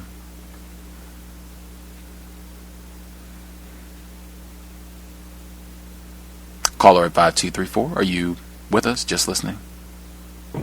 Yes, I am. Sorry, can I be heard? Yes, sir. Okay, thank you. I just wanted to say a lot of some of what Dylann Storm brought up, and even just looking at Ben Tillman's life, just seems to me like he got the ultimate rewards for being such a stringent white supremacist. And like, to me, the more violent you were and the more willing you were to try any, like you said, by any means necessary to put blacks in their place, essentially the higher you could rise up in the society. And there was a line, a passage where after Ben Tillman Tillman, Butler, Gary, and their associates were never prosecuted. And then after that, they speak of the jury actually thanking God. They said, we humbly thank Almighty God that in his infinite wisdom and mercy, he is again allowing old-time judicial purity, ability, and courtesy to be exemplified in Edgefield. So, in other words, their terroristic activity was something that they literally prayed to their Jesus for. So, again, this right here harkens back to what Dr. Ben used to speak about as far as black people worshiping their enemies and not being able to gain the liberation we seek because we hold these people in such a high regard because we've been conditioned to for so long. And I think that line just brings it home. Like, they prayed for him to get off, and when he got off, I mean, they thank God. Like, hey, he killed a bunch of niggas, and, you know, thank God you let them off, because that's what purity looks like to us, judicial purity. That's some sickness. And like you said, the levels of violence is just unbelievable, and I think that speaks to what Malcolm X said. To me, violence is the language that they speak. White people speak through a language of violence, and they use it as seasoning. You know, whenever they think that we are trying to do anything that they disapprove of, they pepper us with seasoning, and that seasoning is violence. That's the Tamir Rice, that's Walter Scott. You can just run the list down, and I'll mute my line there. Thank you very much. For sure. That was State Senator, that was referenced before, State Senator Simon Coker, who was shot while he was on his knees in prayer. Senator Simon Coker, who, if you check the news this week, I believe it was the monument on the campus of Clemson, they wrote Senator Coker's name down. They had Senator Coker's name, and they had State Senator Reverend Clementa Pinckney's name, I believe. I'll double check at Clemson, where they vandalized Ben Tillman's monument. That was this week that happened. Some of the other lines that stood out that I thought were really important. Newspapers are very important. All of the different journals, the Charleston Courier and what have you. Importance of journalism, very important as well. But let's see. Where they talk about, for me, this is on page 72, that where he's talking about white people. So this is Gary talking about what he thought it was every white person's duty. He said, in terms of these white people who were in rifle clubs and what have you, that persuasion was bound to be physical as well as verbal. As Gary's plan put it, every Democrat must feel honor bound to control the vote of at least one Negro by intimidation, purchase, keeping him away from the polls, or as each individual may determine how he may best accomplish it, including driving them off the land, sabotaging their employment. And again, these same sorts of strategies obviously remain in effect. I think I talked about last week. I think if you had a different person facilitating this book study session, they would really connect this, what we're hearing in passages like this, to voter ID laws and all the other 2015 gutting the Voting Rights Act, 2013 the Supreme Court. They would connect all of that and saying that this is a part of a long lineage of white people denying suffrage to black people and or not counting the votes if they do allow them to vote, or just somehow compromising, minimizing their ability to function totally as citizens. Continuing. Oh my God, yeah, the passage, this is at the bottom of 72 going over to 73, where it says, where black and white Republican leaders were concerned, Gary believed that economic sanctions and physical threats no longer sufficed. Never threaten a man individually if he deserves to be threatened. He explained to his troops, for the necessities of the time require that he should die. A dead radical is very harmless. A threatened radical, or one driven off by threats from the scene of his operations, is often very troublesome, sometimes dangerous, always vindictive. And it stopped. I mean, these are direct quotes with these folks. That's why, in my opinion, some of this is just quite chilling when white people lay it down like what it is. Like, we are not in the business of just running off at the mouth and talking about what we're going to do to you niggas. Like, no. Let's get it done right now and show them that we mean business. If that means we got to burn down the whole community, let's get cracking. If that means we're just going to choke out this one, let's get cracking. But we're not for a whole lot of talk. Show them that we are about business. That passage right there I thought was super important. Let's see.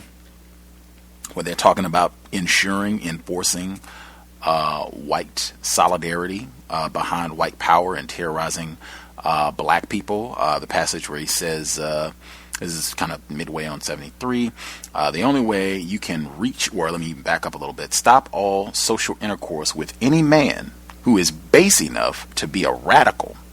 Let him feel your conduct toward him, that the brand of infamy is on him and his children. That's what I mean. Some of these passages are just incredible in my opinion. Like this, if you are a white person and you violate your expectations, your duties as a member of the white supremacist army, not only is this supposed to be a mark on you, where we are going to ostracize you, we might even do something to you physically, but you, your whole family, your children should wear this mark that you are in violation as a white man, as a white woman in the army of white terrorism. That, again, hugely important. And they said, stop all social intercourse, the only way you can reach his black heart by ostracizing him in this manner.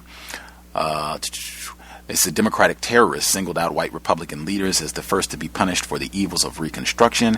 If the Red Shirt campaign inspired any Republican retaliation, so these are like white people that they're saying are maybe siding with black people or allowing them to vote or responsible for this overthrow of our previous form of enslaving black people, they warned we will hold the leaders of the radical party personally responsible, whether they were present at the time of the commission of the offense or crime or not, beginning first with the white men. And that idea, again, I think we had that in Long Walk to Freedom, Madiba's autobiography, even though that white man did write it, but where they talked about some of the white people that were allegedly supporting the ANC and working against what they call apartheid in South Africa, that they got higher bonds to get out of prison, almost like that same logic, like you are a white person, you are supposed to know better than to be doing this, so you're going to be punished even more because we have expectations of you as a white man, white woman.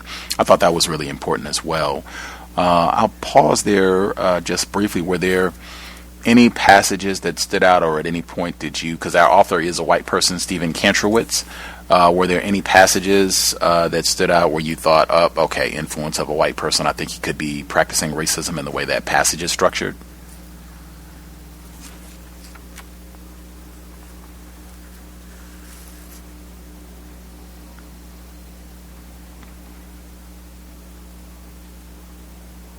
Nothing standing out. Yes, Mother. Yes, sir. Yes, I thought that exact same thing. It seems that when he's describing the politics of the planters or the the previous slave owners or whatever, it's always in a positive, framework. And then anything that the blacks or the white Republicans, would counter is just, it's useless and it's not very effective. So all that division and then putting his biases in on one side or the other, I believe. I could be mistaken.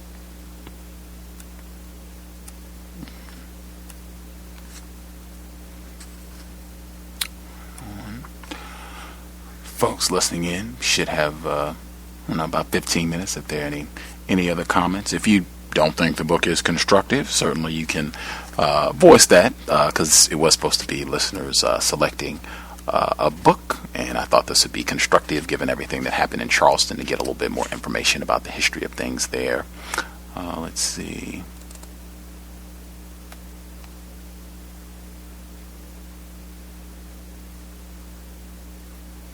I'm checking some of the footnotes as well. This text has the footnotes in the rear of the book, so I'm trying to make sure that I go back, make sure I'm not missing anything that is important to give us some extra details.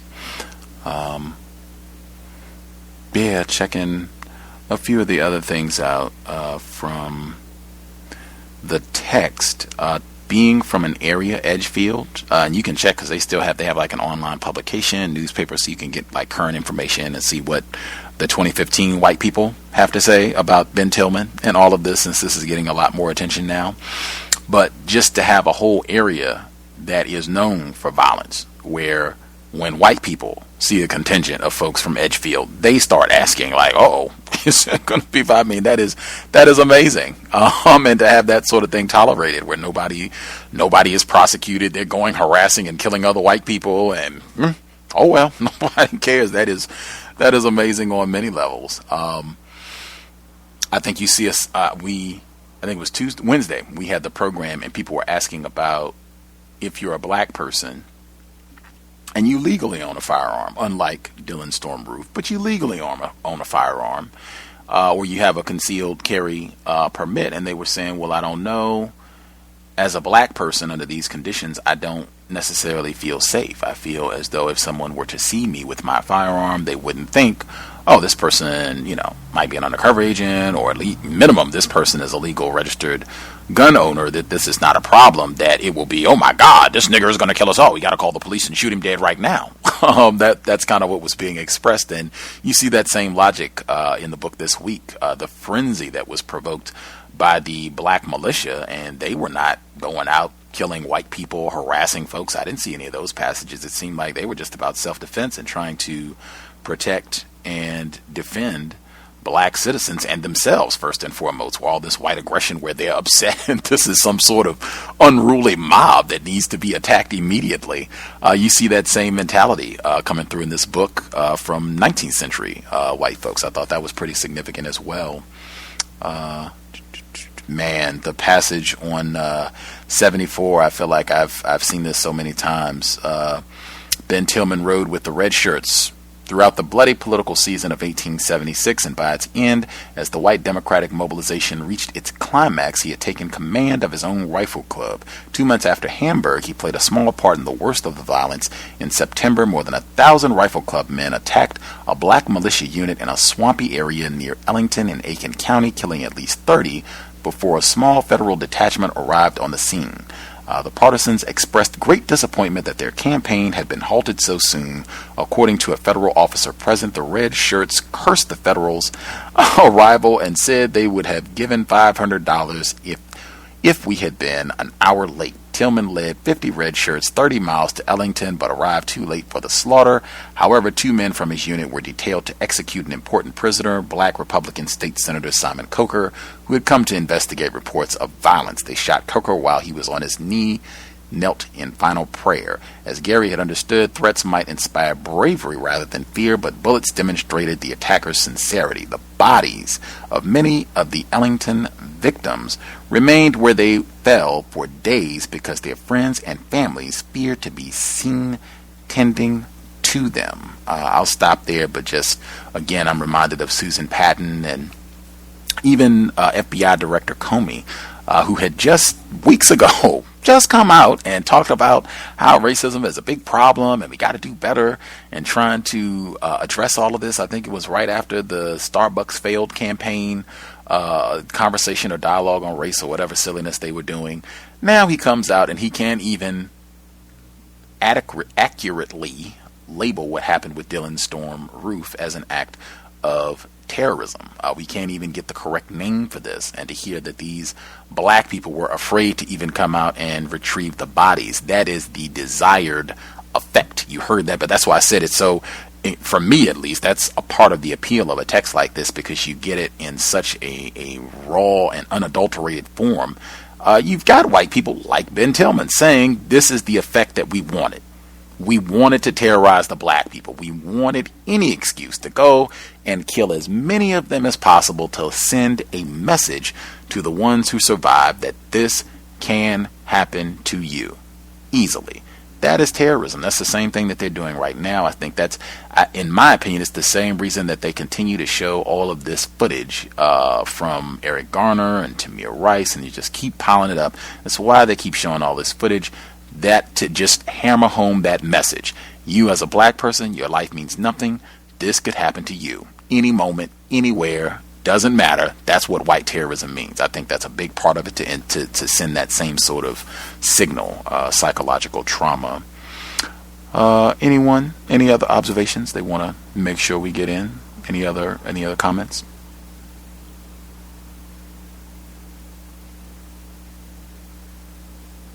Can I be heard? Yes, sir. Yes, Gus, what you just described sounds like slavery to me. That sounds like slavery. That's exactly what they did on the plantation. That's exactly what they're doing today. And they're not, like you said, it's a worldwide thing. So the whole planet is a plantation. I think, like, this book hammers home so much of the fact that white supremacy is like the cancer of human existence, and it's in every aspect, everything, everywhere. There's no place that it isn't, or doesn't have an effect. So what you just talked about just brings that home, because what you just described, that kind of violence against Black males in this case, to basically let the other Black people know, hey, this, like you said, this can be you anytime, any place.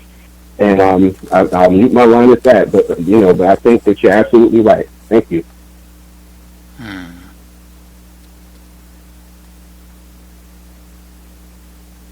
I think, too, when Governor Hampton wins the election, that's kind of the close of Chapter 2. And I would argue that his victory, that is directly connected to all of this violence that they talk about with these red shirts in 1876, 1877, going around and intimidating, killing Black voters. And, even if there was a white person who dared act like they were going to ride with the Republicans at that time, intimidating and or killing them as well. So Hampton wins, and they talk about how Hampton was not a part of all of this. He was more conservative, and I at least did appreciate that the author at the end saying, no, this is all coordinated. This is all cohesive. This is all a part of the same package. And I think even that, too, I think white people have a long history. Even you can compare it. I think I would have to look to get the guy's name, but I think he was the symbolically the whip, I think the third or fourth most powerful person in the U.S. Congress, where the big to-do came out earlier this year that he had given a talk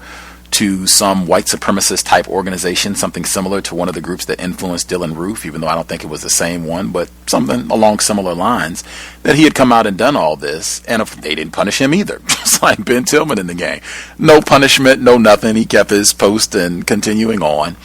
But they do that sort of thing all the time, white people, where they endorse they are all a part of the same terrorist organization, but then you will have some that are a bit more refined where they will immediately get distance from some of the other more crude racist, or at least crude racist acts. They will distance themselves. That is deplorable. That doesn't have anything to do with me, and I certainly would speak against and condemn that all day long, and these will be this white person's friends, pals. He might have even been he or she may have been directly involved in it, but they're very good at, for political expediency or when it is to their benefit to distance from other white racists and act as though they are not a part of all of that. Checking in before we get to that second audio, I am going to double check to make sure that it was at Clemson where Senator Simon. Oh, and I guess to include that as well, since this is current. Last week they threw paint on Ben Tillman's statue at the Capitol.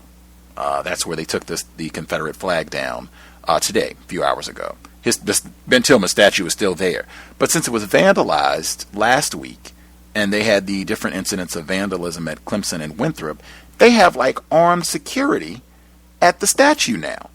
And even that, you can look, the Washington Post, I think I put it on Facebook, I think it was from yesterday, where they were talking about all this, but even that to me is extremely powerful and another representation of white power, because with all of the attacks against black churches right now, I don't see that type of mobilization and getting armed white people to go and stand out in front of black churches to make sure that they're safe.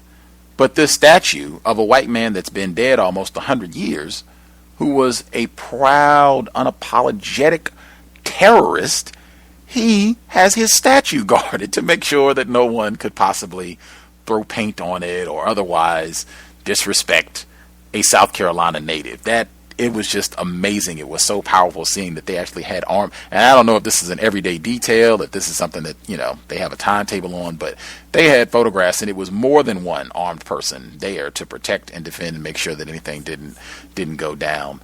As I said, I will double check to make sure, but I'm pretty sure it was on the campus of Clemson where someone did, in fact, reference the assassinated black state senator, Mr. Simon Coker, and compared, or at least made a comparison to what happened with Senator Reverend Pinckney. I'll get that before we get to the second audio clip.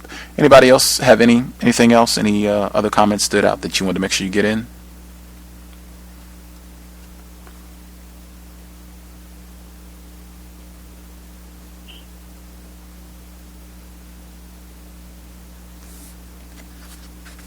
I think that we should mention that, like you had said before, the economic terrorism that's taking place. They were raising taxes and lowering taxes, to give a disadvantage to some and an advantage to others. And most of these strategies that were formulated then are still being used today. And I'll mute my line.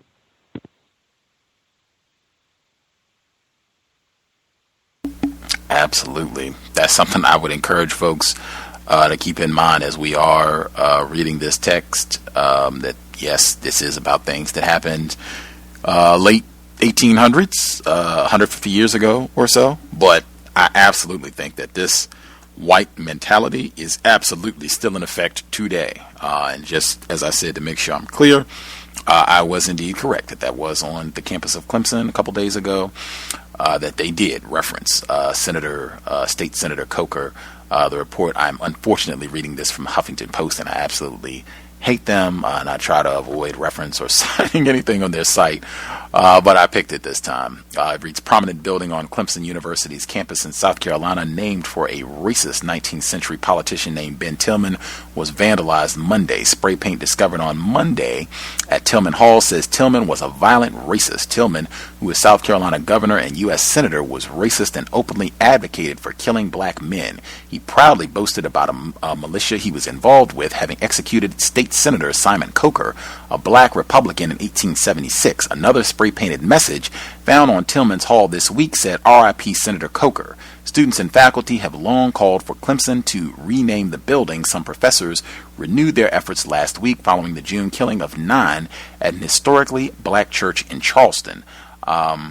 That's, I guess, one other thing to keep in mind. I'm hoping that we can get some of the white people from South Carolina, but the array of different places where he has monuments throughout the state of South Carolina that have refused to take down the statues or rename the buildings or what have you on the campus of Clemson or Winthrop University, in my opinion, that too speaks volume. And that's another thing that I would encourage folks to keep in mind as we read this book, because I don't think, I've heard some of the silliness that they say when they talk about why they have recognized Ben Tillman or why he's got these statues and everything. All of that is hogwash. In my opinion, it is all about what he did to black people. This is an icon of white power. This is a white terrorist who is celebrated for his conduct, mauling, slaughtering, killing black people. That's why he's being celebrated, and that's why they're not taking these statues down. That's what I would encourage folks to kind of keep in mind during all of this. And just if you could kind of hold in mind, I think they had, I can double check to make sure I have get the article, but they had a major debate on the campus of Clemson the day before Dylann Roof did this shooting, where the white people had the same staunch opposition. We're not going to change the name. The day before the shooting. I want to double check on the date, but it was right before all that, and it was absolutely not. We're not changing it. That to me speaks volume, and I wouldn't want any of it removed. I would just want everyone to be clear. Put your name up. I want the statue to stay here. Ben Tillman is my guy. Let's just make sure we're all clear about that. Unless anybody else had anything they wanted to get in, we will go ahead and hit the second audio segment. Again, we should be on page 81. Everyone good? Anything else quick you want to get in before we get to the second audio? One last thing. Can I be heard? Yes, sir. Yeah, there was on page 69, there was, it said, after murdering 5 of those captured, the Rifle Club men told the others to run, then fired at them as they fled. Before they were through, at least 7 of their opponents lay dead. On the way home from Hamburg, Tillman and others stopped at Getson's house for a celebratory breakfast. All I could think about is hanging black people from trees and white people having picnics. That's all I wanted to say. They can eat, kill niggas, and then let's go eat and celebrate, pretty much.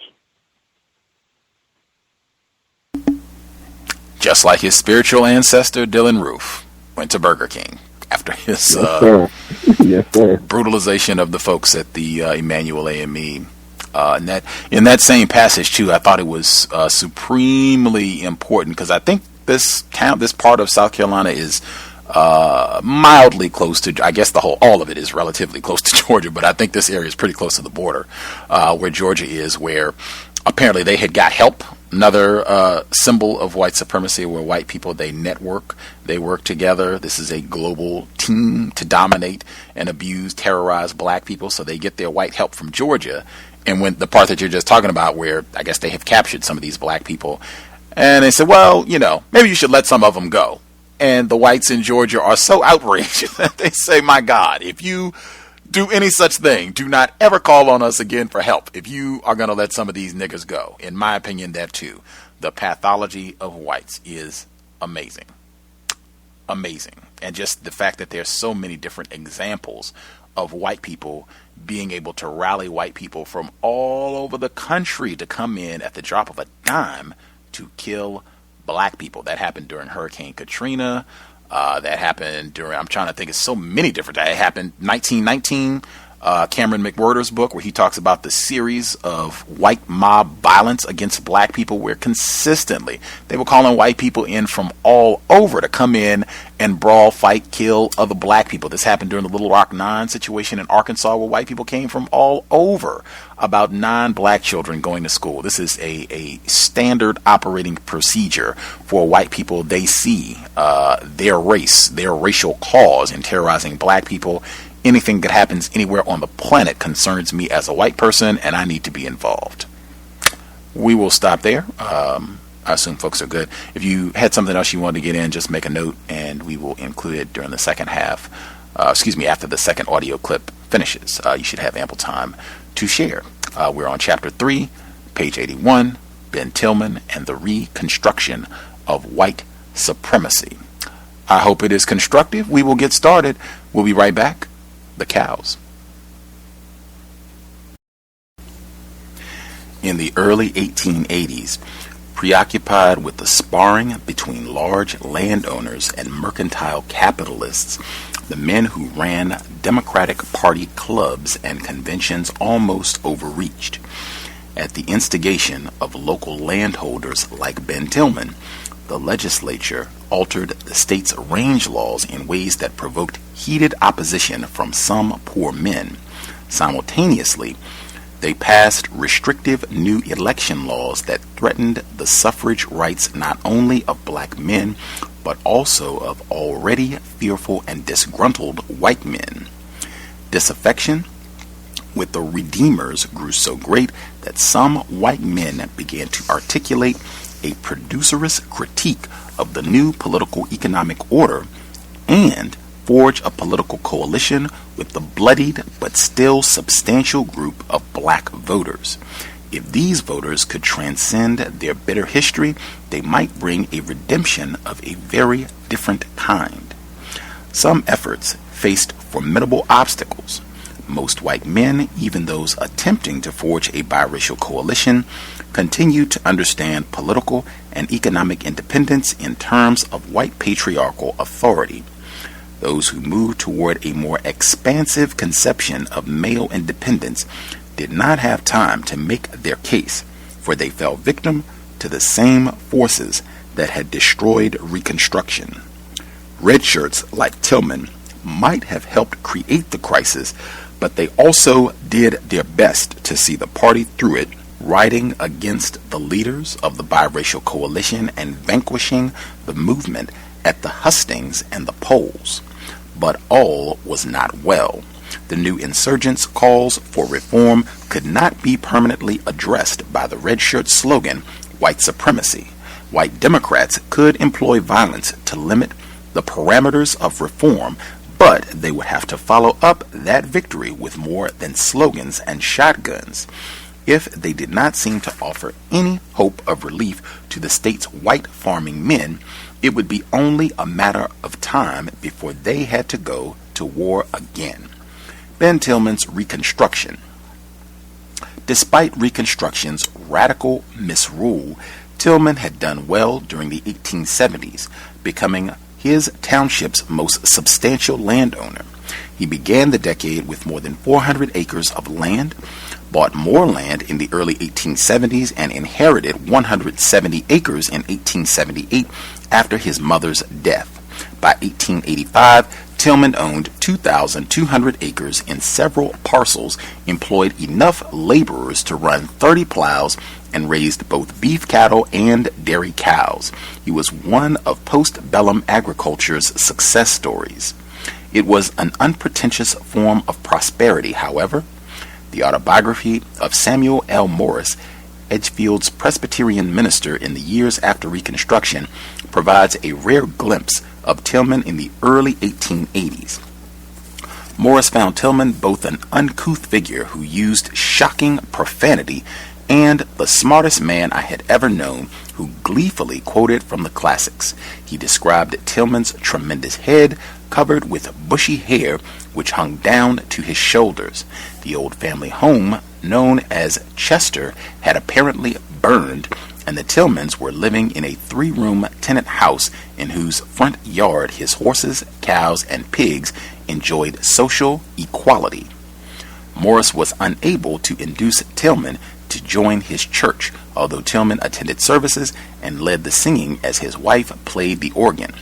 By contrast, Sally Tillman became a member of the Highview Presbyterian Church and appears to have led the way in calling for at least one revival meeting. Ben Tillman's regular church attendance while in Washington, D.C. a decade later, albeit at churches of various denominations, may well have been in response to his wife's urging. But he neither spoke nor wrote much of religion, and on occasion expressed impatience, even skepticism, regarding religious disputes in 1905 during a controversy over the state's hiring of a Catholic as a university instructor. Tillman wrote that he did not see what a man's religion has got to do with our employing him, provided he has got any religion at all, which you know is a rather scarce article. I mean the genuine. Tillman's path to prosperity was not open to all the state's residents, although black South Carolinians continued to pursue their vision of land ownership. Ever greater numbers reluctantly accepted the limited autonomy of sharecropping. Even this painful compromise left cash-poor planters only half satisfied, for they would have chosen a system offering better control if they had only been able to pay cash wages. Black tenancy and even sharecropping represented a profound loss of authority for landowners. There was nothing more ruinous or cutthroat to the general welfare, stated an Edgefield planter declaring general his own highly particular interest, than to have parcels of land here and there rented without the utmost discrimination to laborers, furnishing a mule, supplies, and etc. on credit, and starting such thriftless people to planting on their own hook. Slaves no more, these laborers had the temerity to take more than the traditional Christmas week holiday, returning to their employers' fields only when starvation drove them out.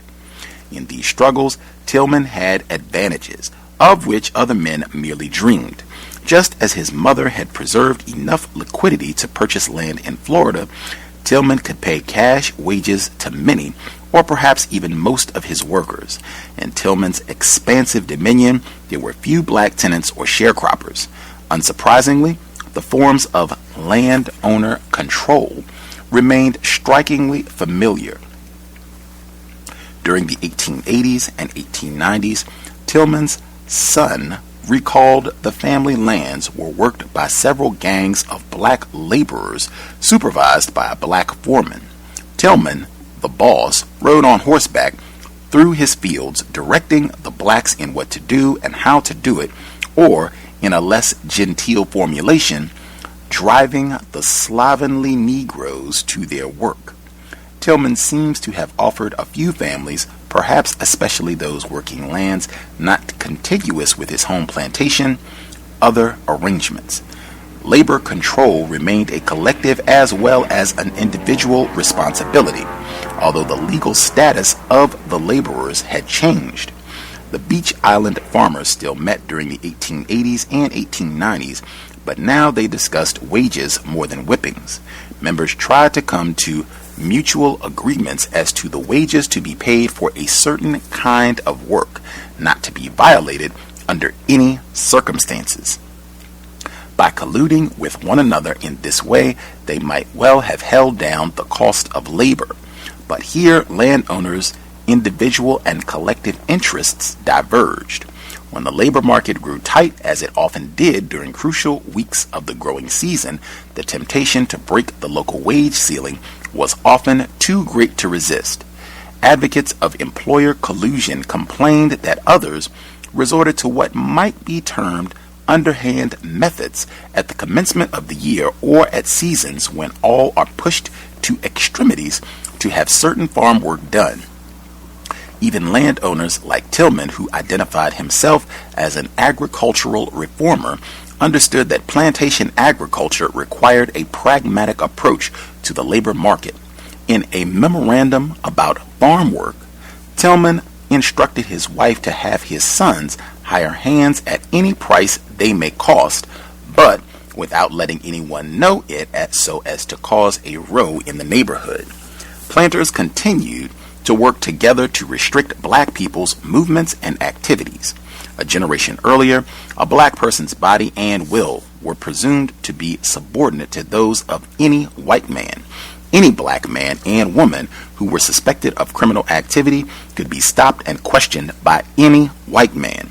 This was no longer the case under post-emancipation law, and black people's freedom to choose destinations, employers, and associates tore the web of scrutiny that had once preserved property owners' peace of mind.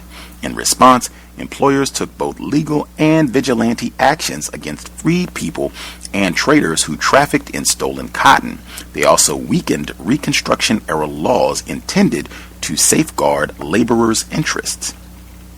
Within the bounds of his plantation, Tillman could sometimes act as though the 1850s had continued without interruption. Indeed, he cultivated a relationship with his dairyman, Joseph Gibson, that resembled the paternalism of a master toward a favored slave. He spoke of Uncle Joe with affection and provided for him in his will. When Gibson's death preceded his own, Tillman erected a substantial headstone and paid Gibson's wife a subsidy. In addition to having a job that entailed substantial responsibility, Gibson lived with his wife Kitty in a 2-room house in the yard of Tillman's own house. Perhaps Joe and Kitty Gibson shared their private thoughts about Tillman in late-night whispers, or perhaps they silently made their peace with the South Carolina of the post-Reconstruction era. In any case, very few of Tillman's employees appear to have even the small degree of control over their work lives that Joe Gibson had. Kitty Gibson was hardly the only black woman working on Tillman's plantation, but her name is one of the few that appears in surviving records. The documents left by post-emancipation plantation owners reflected the changing relationship between black households and the labor force. In annual labor contracts, the head of the household took responsibility for the household's laborers, and across the Cotton South, nearly 9 out of 10 black households were headed by an adult male. Both men and women worked the fields, but in most cases it was a man who made the formal agreement. On Tillman's acres, black laborers seem to have worked mainly in gangs, a labor arrangement that, unlike sharecropping or tenancy, required no written agreement. The gender division of labor on the Tillman lands therefore remains a matter of speculation. Although white as well as black women's labor had always been central to white agricultural households, wealthy and poor white men tacitly agreed not to take public notice of the hard physical work done by most white women.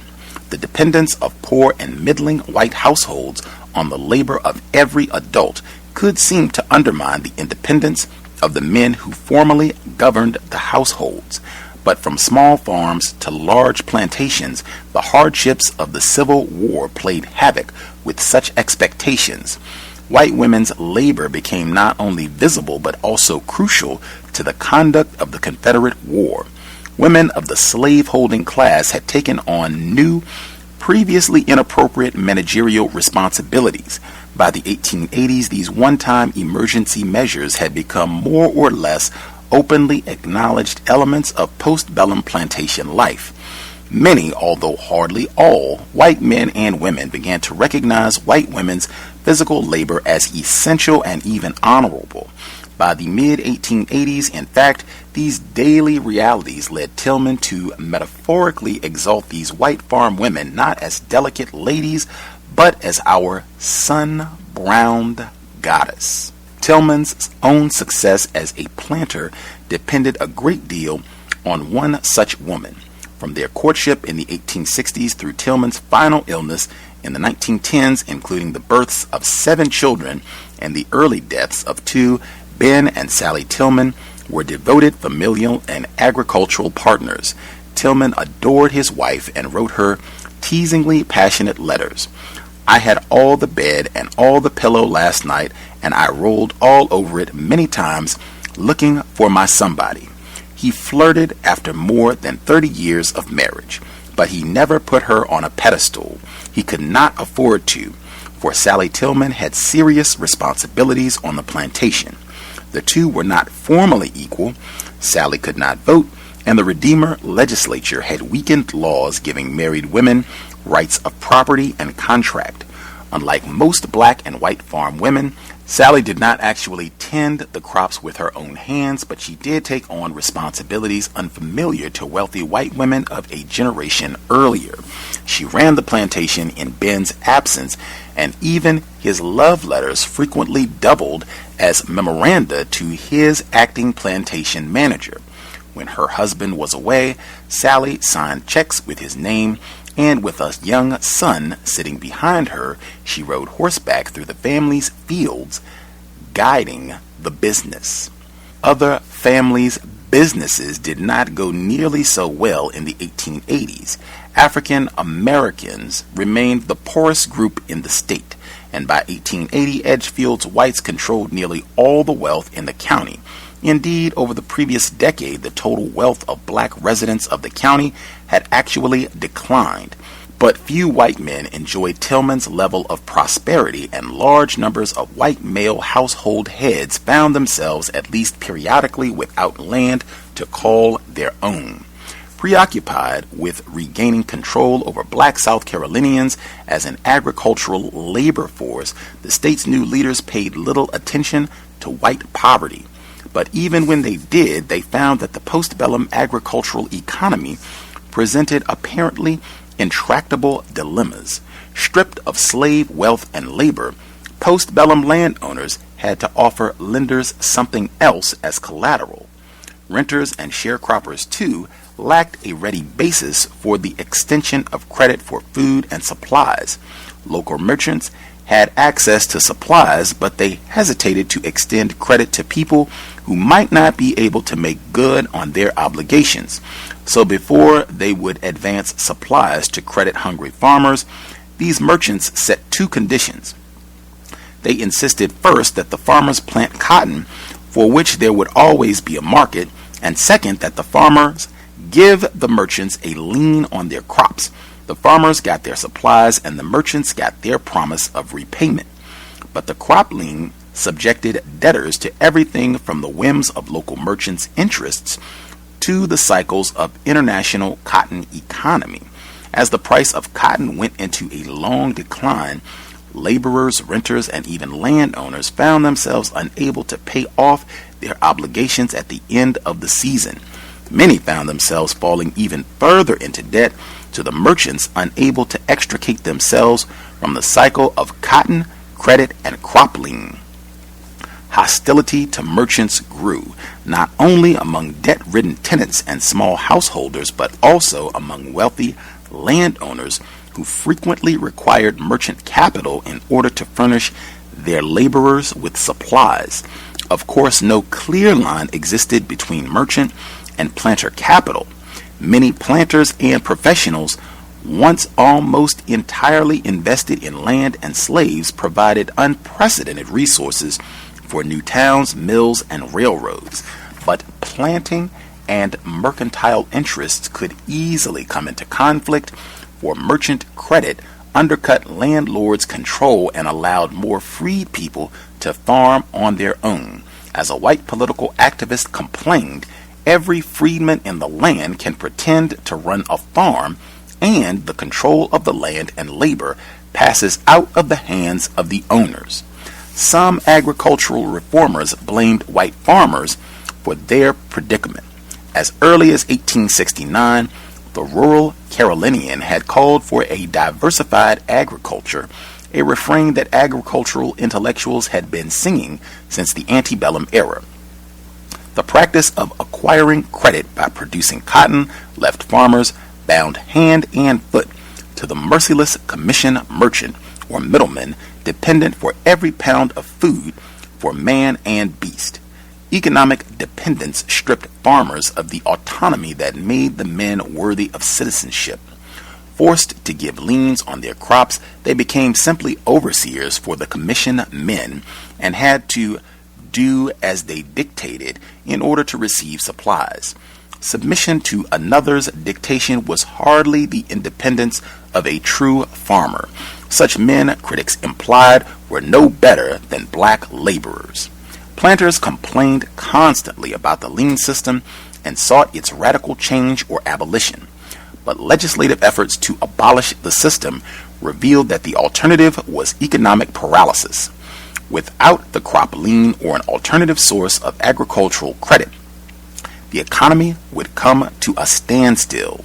New laws did not give a landlord's interest in a crop higher priority than a laborer's. They also established that landlords' liens for rent did not need to be recorded unless they exceeded 1/3 of the crop's value, a provision that stripped renters of the legal protection of a written document. But most legislation regarding liens reflected battles among renters, owners, and merchants over issues of priority and did not challenge the lien system itself.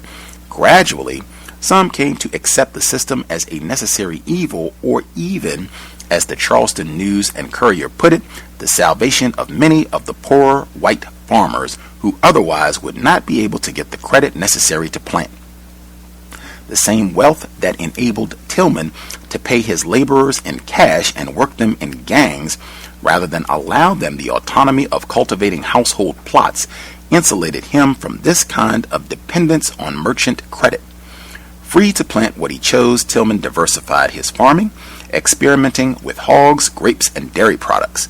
As we will see, he showed little sympathy for those among his neighbors who were at greatest risk of losing their economic independence. Tillman would not make common cause with struggling white men until such a posture seemed essential. Even during the early years of Reconstruction, some white farmers saw other white men as the enemies of widespread white independence. One reader of D. Wyatt Aiken's Rural Carolinian suggested that white laborers were leaving the state because the best lands were locked up in the hands of a few men that were once big farmers. According to this skeptical correspondent, such men's cynical response to poor white men's plight was, "Bring on your cash." Aiken, for his part, blamed agricultural hardships on a merchant class that profited from planters' lands and laborers and intruded on the relationship between landowners and workers. Under Aiken's leadership, Grange members denounced monopolies, rings, and middlemen as forces hostile to the tillers of the soil. But Aiken's attempt to deflect hostility away from landowners and toward merchants did not persuade some critics of the new agricultural order. In late 1881, a white Edgefield yeoman wrote a scathing letter to his local newspaper complaining that a white man who employed black agricultural laborers treated his white neighbor, the honest, hard-working, nothing to do with Negro farmer, with disrespect. Big Mr. Negro Farmer, he wrote, had the gall to complain that poor black and white men conspired to traffic in his seed cotton, but he feared that prosecuting the actual thieves would drive his laborers away. Whereas neighbors ran their farms and businesses on their own labor and credit, this cowardly planter acted selfishly, always draining some provision store, always twirling and turning and screwing, trying to get out of paying some honest debt that he had contracted. When called to account for an outstanding debt that he could not pay, he took unmanly advantage of the new laws of women's property, shielding resources by placing them in his wife's name. In the words of the angry yeoman seeking shelter, behind his wife's petticoat. Fearful of offending his black laborers, relying for protection on a white woman, incapable of managing his affairs without taking advantage of other white men, Big Mr. Negro Farmer lacked the honor of a real white man, an honest farmer, or a responsible citizen. The hostility between white men who were secure in their agricultural independence and those who were not came to a head over changes in the state's range law. Antebellum Southern law had generally recognized an open range. Stock owners could let their animals roam free, and farmers had to build substantial fences around their crops if they wished to protect them. Elsewhere in the county, the range had been closed by the time the Civil War began. Animals, not crops, had to be fenced in, and stock owners could be held liable for any damage caused by their foraging property. In the late 1870s, Southern agricultural elites and townspeople seeking to protect their urban investments moved to make the law safeguard their property against damage by other men's animals. Tillman, one of those wealthy landowners, first entered representative politics as a campaigner for the stock enclosure, or stock law. In the summer and fall of 1881, local and county assemblies sent him to lobby the legislature in Columbia on behalf of the stock law. Tillman fancied himself a scientific farmer who had imposed a carefully diversified order on his growing lands. That year alone, he brought several $1,000s worth of new farm machinery, going into substantial debt in pursuit of his vision. He and other like-minded landowners argued that unfenced animals imposed undue burdens on farmers, discouraging self-sufficiency and diversification. But despite their claims that stock laws would be of benefit to all classes of society, wealthy agricultural reformers understood that a law abolishing the open range might well be interpreted as a class legislation against the interests of the poorer class of society. Indeed, a political response from the poorer class was not long in coming. For landless families, a free-ranging hog or two might represent the last shred of self-sufficiency, and by the time fence law advocates had launched their movement, opponents had organized as well. In Edgefield, many of these opponents were white men whom the Edgefield Advertiser carefully described as of a class that seldom visit the courthouse and seldom take part in public meetings. But meet they did. Members of the local Democratic Executive Committee attended the stock law protest meeting and were allowed to speak on behalf of the law, but for once a political meeting that included planters was not a planters' meeting. The Advertiser, committed to closing the range, struggled to show respect for the forms of white male equality. In the end, the paper praised the stock law opponents for allowing supporters of the law to speak, explaining that we know them well, and consequently were not surprised either at their bravery or their honesty. In a patronizing sleight of hand, the editor praised these simple men for respecting democratic principles, but did not seriously address their fears and grievances. Such condescension backfired, revealing that black Republican voters did not constitute the only sleeping giant in state politics. When the legislature passed the stock law, some of these frustrated opponents resorted to less civic-minded measures. Militant assertion of white men's rights came home to roost in Richland County, home of the capital, Columbia, as masked stock law Ku Klux burned fences in protest. A state senator from a cattle-rich Low County district even threatened to leave the Democratic Party, prompting the Advertiser to urge those who had opposed the law to accept its passage and let the matter entirely alone, rather than continue the dangerous conflict. But those injured by the new law were concerned less with dangers of division than with the injustices of democratic rule. Democratic leaders seeking to blunt the hostility their new policy had engendered and hoping to prevent a protest vote during the party's nomination process exempted large sections of the state and postponed the law's effects until after the 1882 election. Tillman and the other proponents of the stock law had won a divisive victory. And that is where we will pick up at next week. Page 91, we actually stopped right at a subheading, Martin Gary, Sectional Hostility and the Coming Class War, which further makes the point I'm going to get to, but that's what we'll pick up next week, page 91, Context of White Supremacy. The number to dial is 760-569-7676.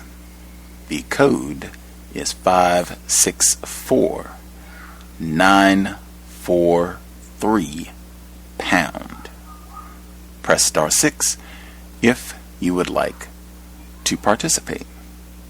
The point that I was going to make, I might even have to press a buttons and buckets and buckets of words. That last section, and I said it's going right into the next section, the coming class war.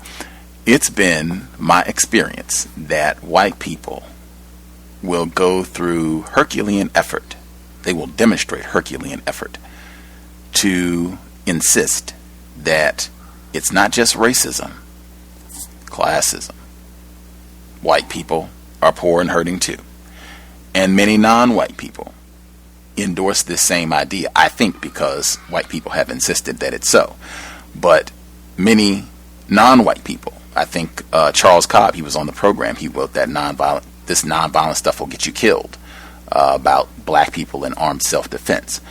But he too said that, he thinks racism and class right there. Kanye West, a lot of people say this, and I think this is a part of deliberate, engineered confusion to make us think that. I love the way Dr. Cambon presents it when he says that racists use money to camouflage their terrorism of black people.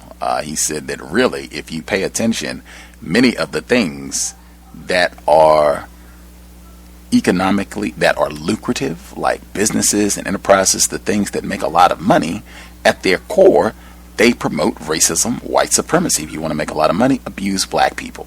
That was the gist of what he was saying. But this notion, like even spending, I'm trying to see how many pages it was exactly. This is like a good 2 pages. More than 2 pages.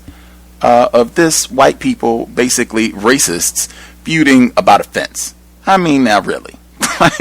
If this here is the reconstruction of white supremacy, I understand, I get it, it's lucid. If you want to try to say that, white people fought with each other and they had arguments and it wasn't uniform in terms of everyone having the exact same conception of white supremacy and there being a hierarchy, right? There's some white people who are more powerful, who have more property or resources or whatever. I get all that.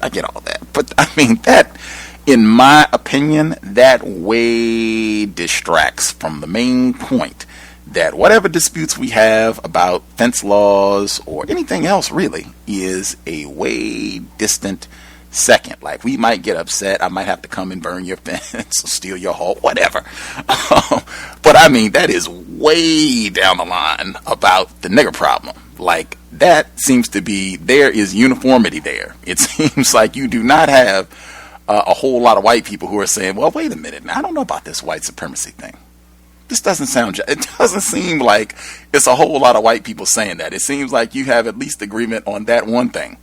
And everything else, we might fight about the fence, and I don't like how you're doing things, and I might not be as wealthy as you. I don't have 80 niggas working for me, but we are all in agreement that we are supposed to dominate collectively the niggers. We got that. And that sort of thing, that would be one that I would point out. And I had been in contact with the author about coming on the program. I was hoping we could have him on in the midst of reading the book, but he is traveling, but he is open to coming on after he gets back in the States. So perhaps by then either we'll be done or we'll have read a lot of it, so we'll be more informed to ask him questions. Incidentally, he was quoted in the Washington Post article that I have it right here. Why a vitriolic Jim Crow advocate is still memorialized on South Carolina state grounds. This was published yesterday in the Washington Post, and this is the one where I said they have at least one armed guard, they say law enforcement, who is keeping watch next to the staff. That is amazing. Just that image alone is amazing. I will hush. If folks have questions, feel free. The number to dial 760-569-7676, and the code is 564943 pound. I guess this is one you should take advantage. If you think this book is a waste of time and we shouldn't have been reading it and we could have picked something else, Toni Morrison has new literature or whatever, this is one you can go ahead and get that in, because I did Debo a little bit. I had put the vote out and everything, and I was about to tally, and I just totally decided this is the book that we're going to do because of the Charleston shooting. I thought there would be some value. I thought that this would help us to have a much better understanding of everything that has taken place in Charleston. So if I am incorrect in that, that should be pointed out, because this could have been you all's turn to choose a book. Everyone who dialed in, line is open. Feel free to chime in. I guess we should get the people who have not participated first. So if you called in on the flash phone or whatever, feel free. Good evening, everyone. It's Karma. I have a question. This answer to question I have had all my life. And I know, I guess it's not great, but I'm in my 50s. And my great-grandmother told me when I was little, she said, I said I was going somewhere. And she said, "You're not afraid." I said, "Afraid of what?" She said, "Aren't you afraid of that cattle out there?" And I said, "No, why should I be?" She said, "Oh, they frighten me." I mean, I've never seen cattle that weren't, docile. They've always been fenced in, they've always been, laid back, unless there's a stampede or something like that. And if I want to cut across a pasture, mostly I know they're just looking for some food, thinking, hey, here's somebody with some dinner. So I just couldn't understand why my great-grandmother, who was one of the bravest women I knew, was afraid of cattle. But now that you're telling me about these fencing laws, she was born in the 1880s. Yeah, the late 1880s. So she grew up when cattle were absolutely buck naked wild. I mean, and they were dangerous. I mean, they were just wild beasts, just like the hogs are right now. And they were very, very dangerous. And I never understood that until just this moment, why she should be afraid of cattle. And of course, I want to get tangential as black people who don't get out are very, easily controlled. But anyway, I just wanted to thank you, because I think the text just answered a question I've had all my life. Why the bravest woman I know would be afraid of cattle that never bothered anyone. They weren't always like that before they became fenced in.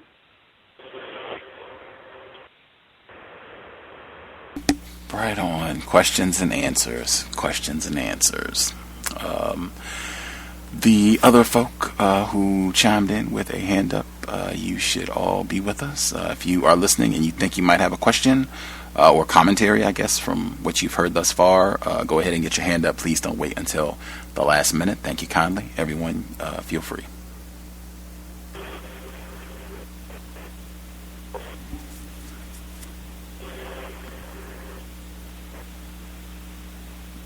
May I be heard in? Yes, sir.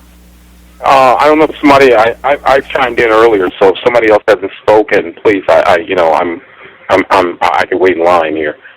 Go ahead, sir. Yeah, there was something that Carmen echoed too about the cattle, but I saw it from a different perspective. There was a passage where he said that the rich people allow their cattle to run free, but it's up to you to build up a fence to protect your crops. So it's your responsibility, even because these cattle are running free. And I sort of related that to Clive Bundy up in Montana. This idea that, I'm a millionaire, but I'm still going to allow my cattle to graze on federal lands. And, and I don't have to pay that whole thing. The other part was I was noticing that the poor white who continues to vote against his best interest, economic interest, is still get dogged, even though they sort of, it seems like to me like the Tillmans all in, they sort of played the poor white against non-white people. But at the same time, he didn't really have a lot coming either. And I was reading some old history, and it was an old rebellion called Bacon's Rebellion, Nathaniel Bacon. And they had teamed up with indentured blacks and so forth. And at that point, I really believe that was a turning point in American history, where they actually started using the poor white, because he was not able to get any type of economic freedom or self-sufficiency. And so they kind of kept him poor. And a matter of fact, correct me if I'm wrong, I heard the word redneck was actually from that, somebody who worked in the sun and their neck got red, because a lot of the proper people, they actually did not get tans. I don't know if that's true or not. There could be some urban myths or something, but the poor white in some of the passages is really getting kind of dogged out too, until they need them. And at the same time, but I think he's just too stupid to realize it. Anyway, that's all I have. I'll mute myself. That, in my opinion, that is directly tied to what I said about the deliberate confusion. I certainly could be in error, but I think it is at least important. It's any manifestation of white people are ignorant. I strongly encourage people to pause and reflect, particularly if it's that white people are ignorant or stupid or somehow have been duped about racism. I would strongly encourage pause and reflect. One of the major tenets that I have concluded that I try to emphasize on this program: white people, $5 white people, $5 billion white people, no white people are ignorant about racism. That is one thing. No, they are very clear about that. I have taken the position that these white people, even the quote-unquote poor white people, they're not stupid. They've not been fooled. They've not been tricked. They're not ignorant. They understand what it means to be white. And as Dr. King concluded, as Bell Hooks has concluded, these individuals, not because they're dumb, not because they have been fooled, but because they place the same supreme value on stomping niggers that the rich white people do. That is that in my opinion, that's what it means to be white, and that is the one thing that everybody, and that's what I'm saying in this book, we're missing the point, we're obfuscating, and we're pushing to that confusion. The main point that we should be getting, unless I am totally wrong, missing my guess, all of the white people that have nothing and are upset about the fence law, the white people like Ben Tillman who do have a lot. And hey, we want to let our animals, do their thing and whatever the case may be. And you gotta put a fence up to protect your crowd or whatever else. I'm rich. I have niggers working for me and you don't. Or even I'm really in a great spot so I can pay my niggers. So I don't even have to do all that sharecropping and having, my land carved up for these niggers. I don't even have to do all that. I'm in a really nice, even with that, we're still all in consensus about we're supposed to be dominating niggers, and that is the point that should not be minimized. I do not think this is ignorant, dumb, tricked white people that are doing this. This is white people who, over everything, value stomping on niggers. That's what I think is happening, and I totally could be incorrect. And if other folks have input, feel free. Can I be heard? Yes, sir. Yes, Gus, I agree with you completely because the first name that popped into my head when you said that was Dylann Roof. He's not rich, and, he's thinking just like, they were thinking back then. And I just saw something today in the news. I don't know if you saw it, but the FBI came out saying that Dylann Roof was legally not supposed to have a gun because right before the incident took place, he had gotten busted on a drug charge. And supposedly, he got through the system and was able to get his hands on a weapon in order to commit the acts that he committed in the church.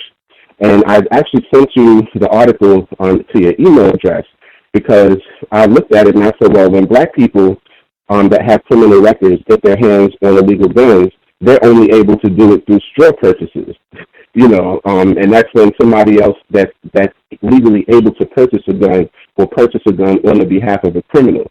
Whereas Dylann Roof, he got it just by being white. Essentially, when you look through the article, just him being white got him that gun, even though they're saying now after the fact, legally it wasn't supposed to happen. And so the brother who was talking about redneck coming from white people who work in the field, that's absolutely true.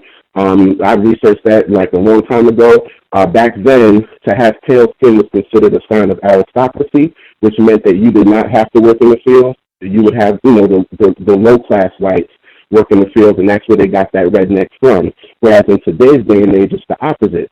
White people who so-called get tanned actually are considered to be, I would say, probably upper-level society white people because they can go on vacation and sit in the sun to get tanned. Whereas the pale folks tend to be people who work in offices and basically the modern day plantation, which would be working indoors. So yeah, you're absolutely right about that. And there was something that I saw here that was very interesting that that the author wrote. He said, many, although hardly all, white men and women began to recognize white women's physical labor as essential and even honorable. By the mid-1880s, in fact, these daily realities led Tillman to metaphorically exalt these white farm women, not as delicate ladies, but as our brown, sun-browned goddesses. Sun-browned goddess. And I just found that interesting that he used that particular term, because to me he was comparing them to black women.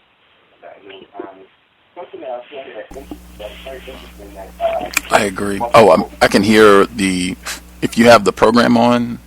Oh, I don't hear it anymore. Outstanding. I was just gonna, if you call in, if you're gonna chat, just make sure you don't have the program on.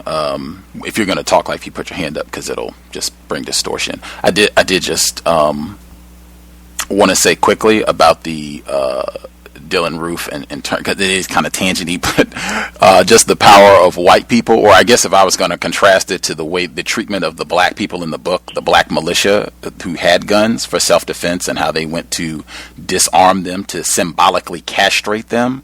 Not only I did see the article about Dylann Roof shouldn't have had the gun, the thing that it reminded me of immediately was Timothy McVeigh, since this is the 20-year anniversary of the Oklahoma City bombing. He also was not checked when he went to buy his explosives. That came out in the investigation. Josh Wickett wrote an article about this many years ago. He's been a guest on the program, Non-White Male, but he wrote an article about this, the exact same thing, where under the system of white supremacy, you're just not subjected to the same level of scrutiny as a black person who has to give a urine sample and everything else just to cash like a $2 check. The caller at 6353, were you going to comment? Yes, sir. Feel free. So, yes, I'm glad, Gus, that you selected this book. So don't worry about that part of it, because the reason I say that I'm glad you selected this book is because the mindset of white people, it needs to be clearer to us. I think that's what creates some of our confusion. But to get to some of the other points, the red shirts part, I came in just on this section, on the previous reading, and this one. So the red shirts, is that symbolically of blood, or what is that? And someone can answer that when I get done with my points here. But this, I think sometimes the ploy that lower income white people play that distorts and confuses us is that then when they want to get the attention of some of other higher income white people, they'll use us as a weapon, or they'll use us in the mischievousness and getting a little attention for themselves, but it's never like they're really our allies. They kept using on page 84 the gangs. There's always a gangs of black people, the black laborers. They're working, they're earning a living, but they're still such as it was, but that they're associated with that terminology as gangs. It's always a couple of times just in the last that they were referred to as like gang members, basically. And the collusion of the owners, where the only time they have some minor skirmish with each other is when it comes to their greed. But then they go back to business as usual once they sort that out. The paternalism on page 85, that's ongoing. they're happiest when we're saying yes, sir, and yes, I mean, yeah, and that kind of language, and shooting them as they're superior, as if they're superior. There was some reference to black women, and I need to go back and reread that, but it was a little bit unclear to me what that relationship with her and her husband was to this man. I think it was a mammy, pappy type of relationship, but how this person was treated so well by the Tillman. And then I think someone made reference to this, but the sun-browned goddess, really. And also, he was playful. He's a psychopath. I mean, on page 86, he was a playful, he was all, fun guy. You wouldn't, humor, just kick it with him. Sorry for the metaphor, if that's what that was. But he was playful, just a great guy, and treacherous. I think I'll leave it at that for now. Those are some of the points. And again, I want to reiterate my support for having selected this book. Appreciate that. I think the red shirts, this was not isolated to South Carolina. They had similar white terrorist groups in other states. It was done so that they could be more visible and to terrorize their victims, even though I don't think he said explicitly in the book, but I think that also was a part of it, the invoking as a symbol of blood in terrorizing their victims, black people, and the small number of white people that allegedly supported black liberation to terrorize them.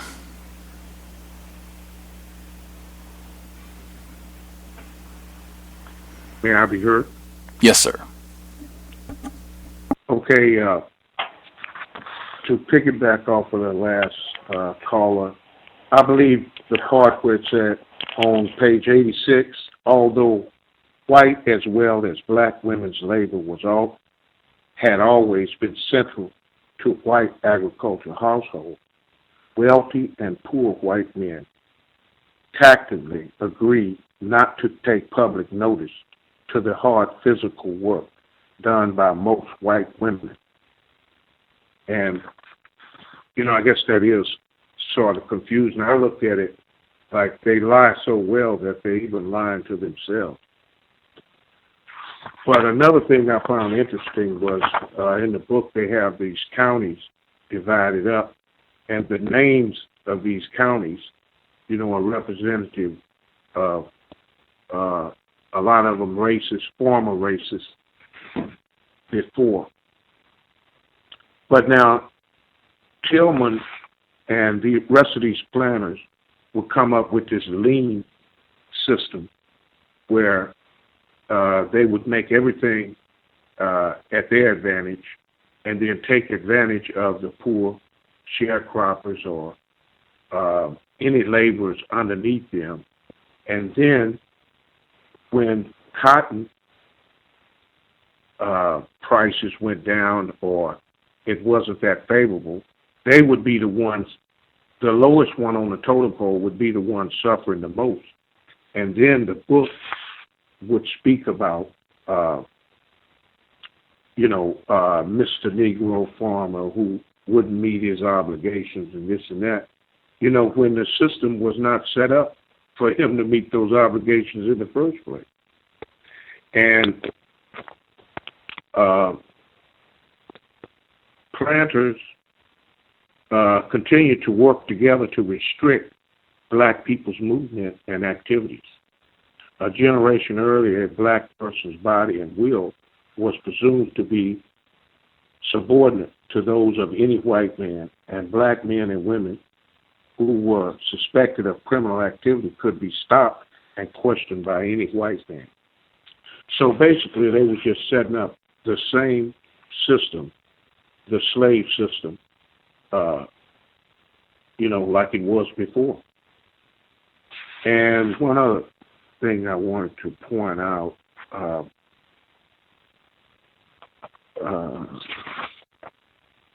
Yes, about his wife, and the white racist women. She signed his name in his absence, and she ran the plantation, when he wasn't there, and stated she even got on horseback and rode out checking on things. So she was acting out the slave owner or the tyrant racist. So we can't let them off the hook. And I'll mute my line. Hear, hear, hear, hear. And thanks to the previous caller about the term gangs, to reference the black laborers that were being exploited. When I was reading it the first time, and I saw that, and I thought, oh yeah, that everything that you said, that's the exact way that black people are constantly being demonized and criminalized, and Michael Brown is a devil. Exactly, always, you're a criminal.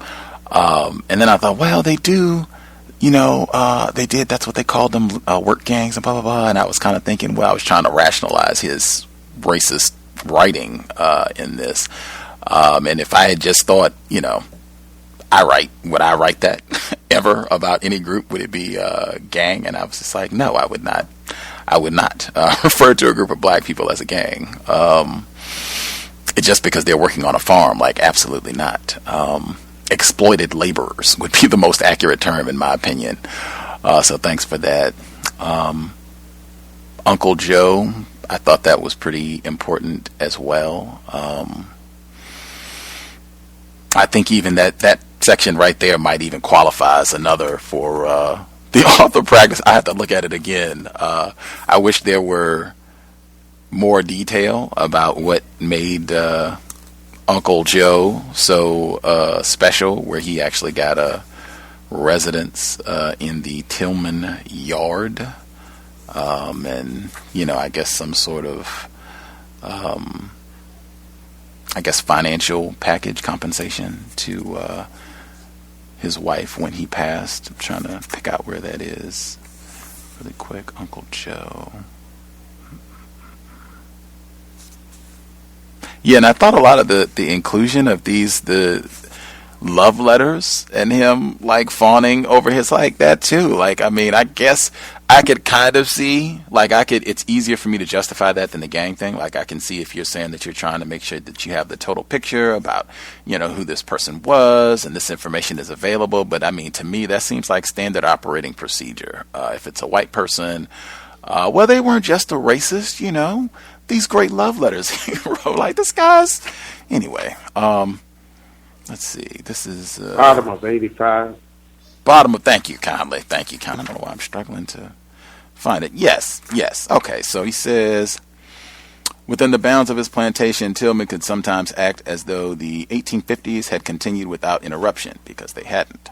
Indeed, he cultivated a relationship with his dairyman, Joseph Gibson, that resembled the paternalism of a master toward a favored slave. He spoke of Uncle Joe with affection and provided for him in his will. When Gibson's death preceded his own, Tillman erected a substantial headstone and paid Gibson's wife a subsidy. In addition to having a job that entailed substantial responsibility, Gibson lived with his wife Kitty in a 2-room house in the yard of Tillman's own home. Perhaps Joe and Kitty Gibson shared their private thoughts about Tillman in late-night whispers, or perhaps they silently made their peace with the South Carolina of the post-Reconstruction era. In any case, very few of Tillman's employees appear to have had even the small degree of control over their work lives that Joe Gibson had. Anything stand out in that passage in terms of racism by the author, or why these two were favored, it seems, by Mr. Tillman? I suspect some kind of debauchery. All of the black people around here who get a little, well, not all, quite a few. Even Uncle Joe. We have an Uncle Joe. Phenomenal pedophile. I mean, but they all have been shown favor by white people. But it's often it often involves, and it's hard to dig up, some type of debauchery. And I don't know if it's because, they've been caught out, and so now you can blackmail them, or I guess like Mr. Cosby, or they just procure for you. I would suspect debauchery.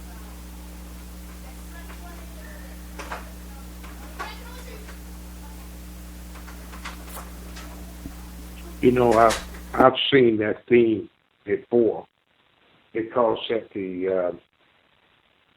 Arlington National Cemetery, they got a grave site where a guy, I think his name was Jim. Uncle Jim was supposed to have stayed with the Lee House through slavery and then up until he died. And I think white people like that sort of foolishness.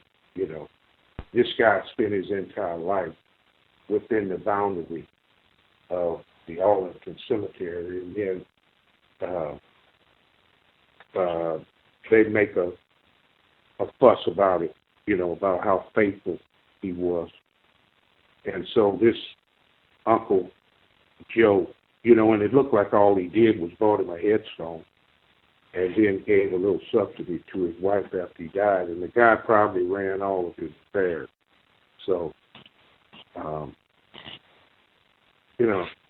you just can't believe the viciousness and the ungratefulness of these people. I'll move on.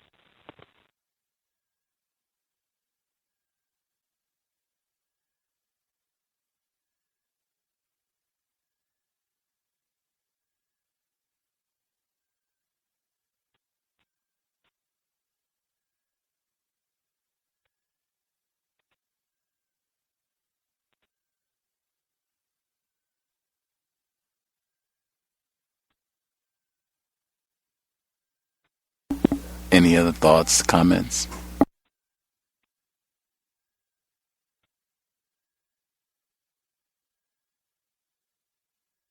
I think it's I'm going to double check to make sure, but I'd said that the article that they had in the Washington Post, which did make me feel justified in selecting this text, but they did quote the author.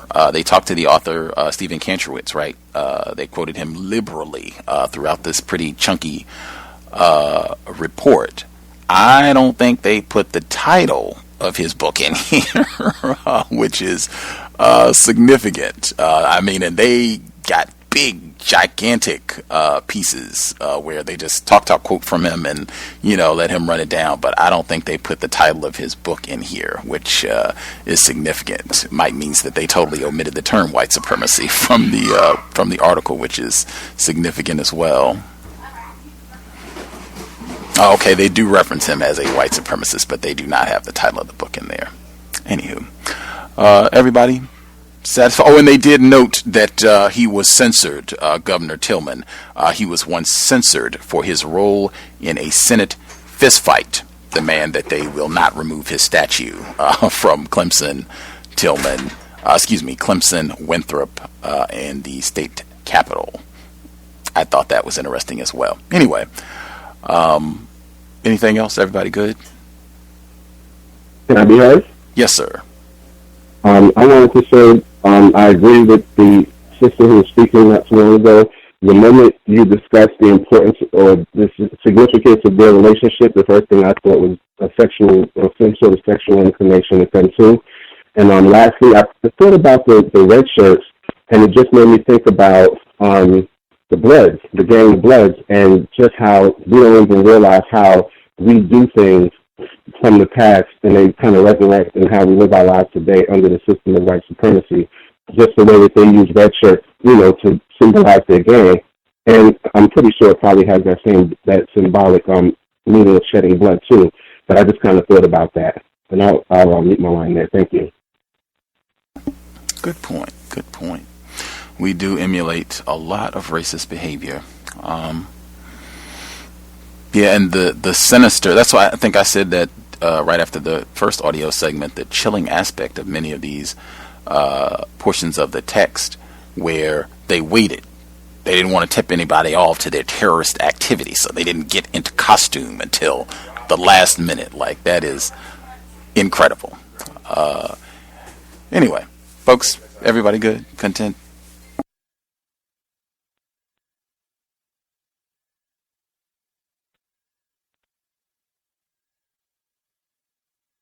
I got one last question. What do you think the possibility of getting his statues removed from those institutions?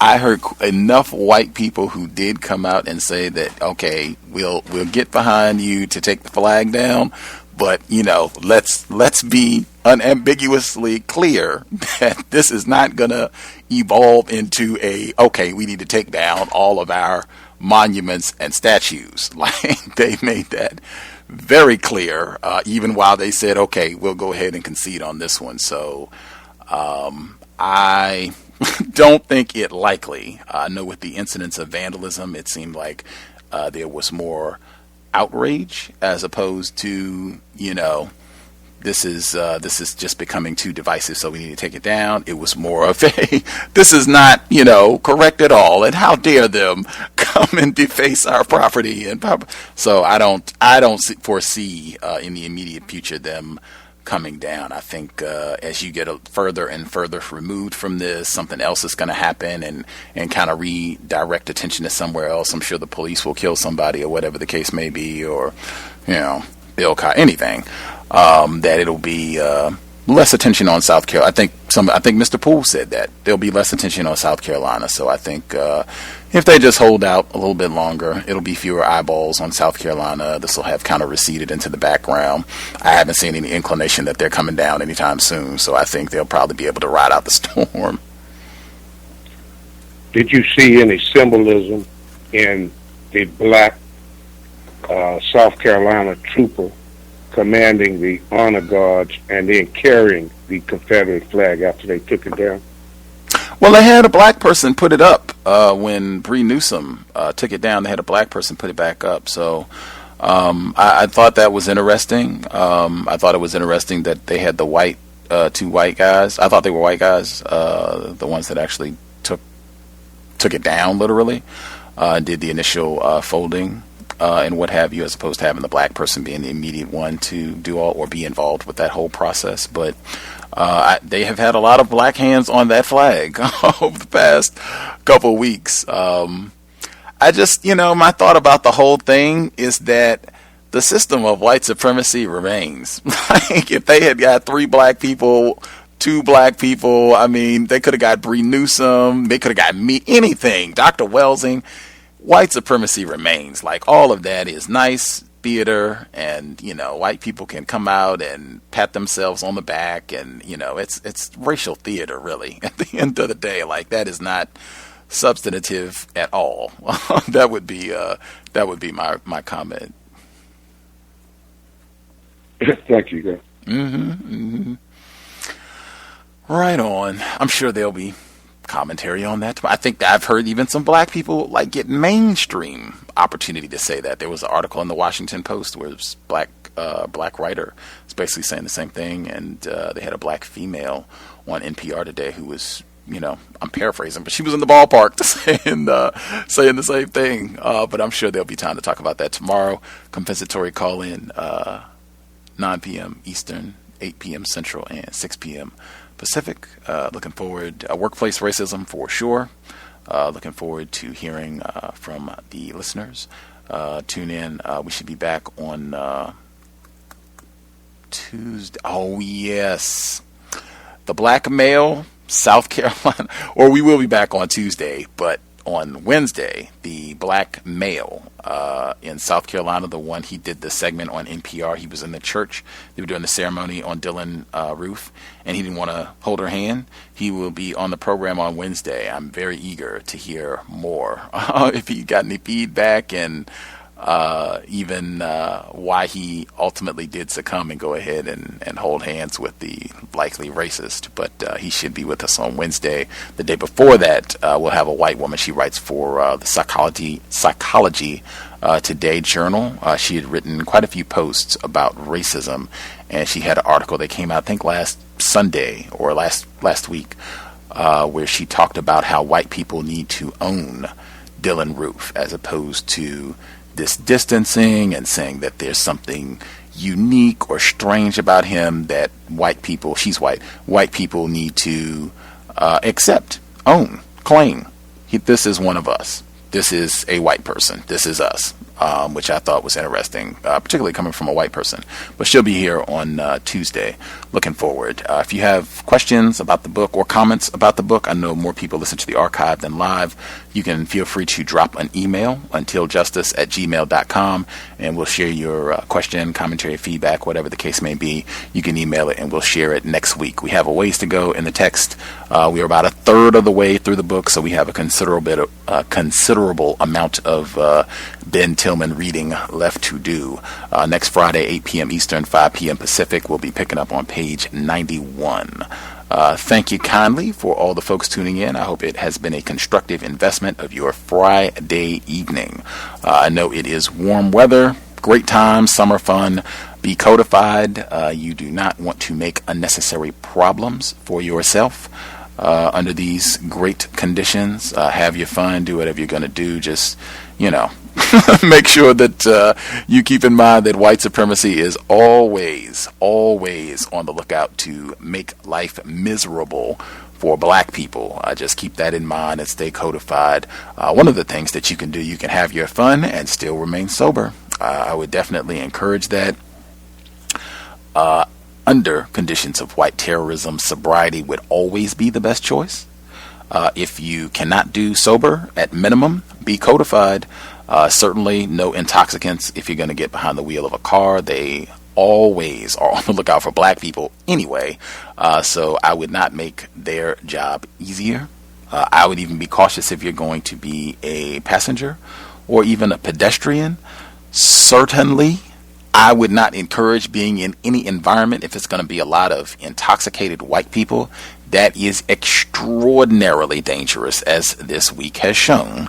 I would even be careful about non-white people who are under the influence, because people just don't make the best decisions, and frequently it just ends up being conflict and unnecessary problems. We already got enough problems. We don't need any unnecessary conflict. That's just my recommendation. Sobriety would be best under conditions of war. That said, Creator, we ask that you help us remain patient with black people, victims of white supremacy. We ask that you help us remain patient with ourselves. Remind us to demonstrate the highest level of black self-respect, all areas of people activity, each and every time we are in contact with another black person.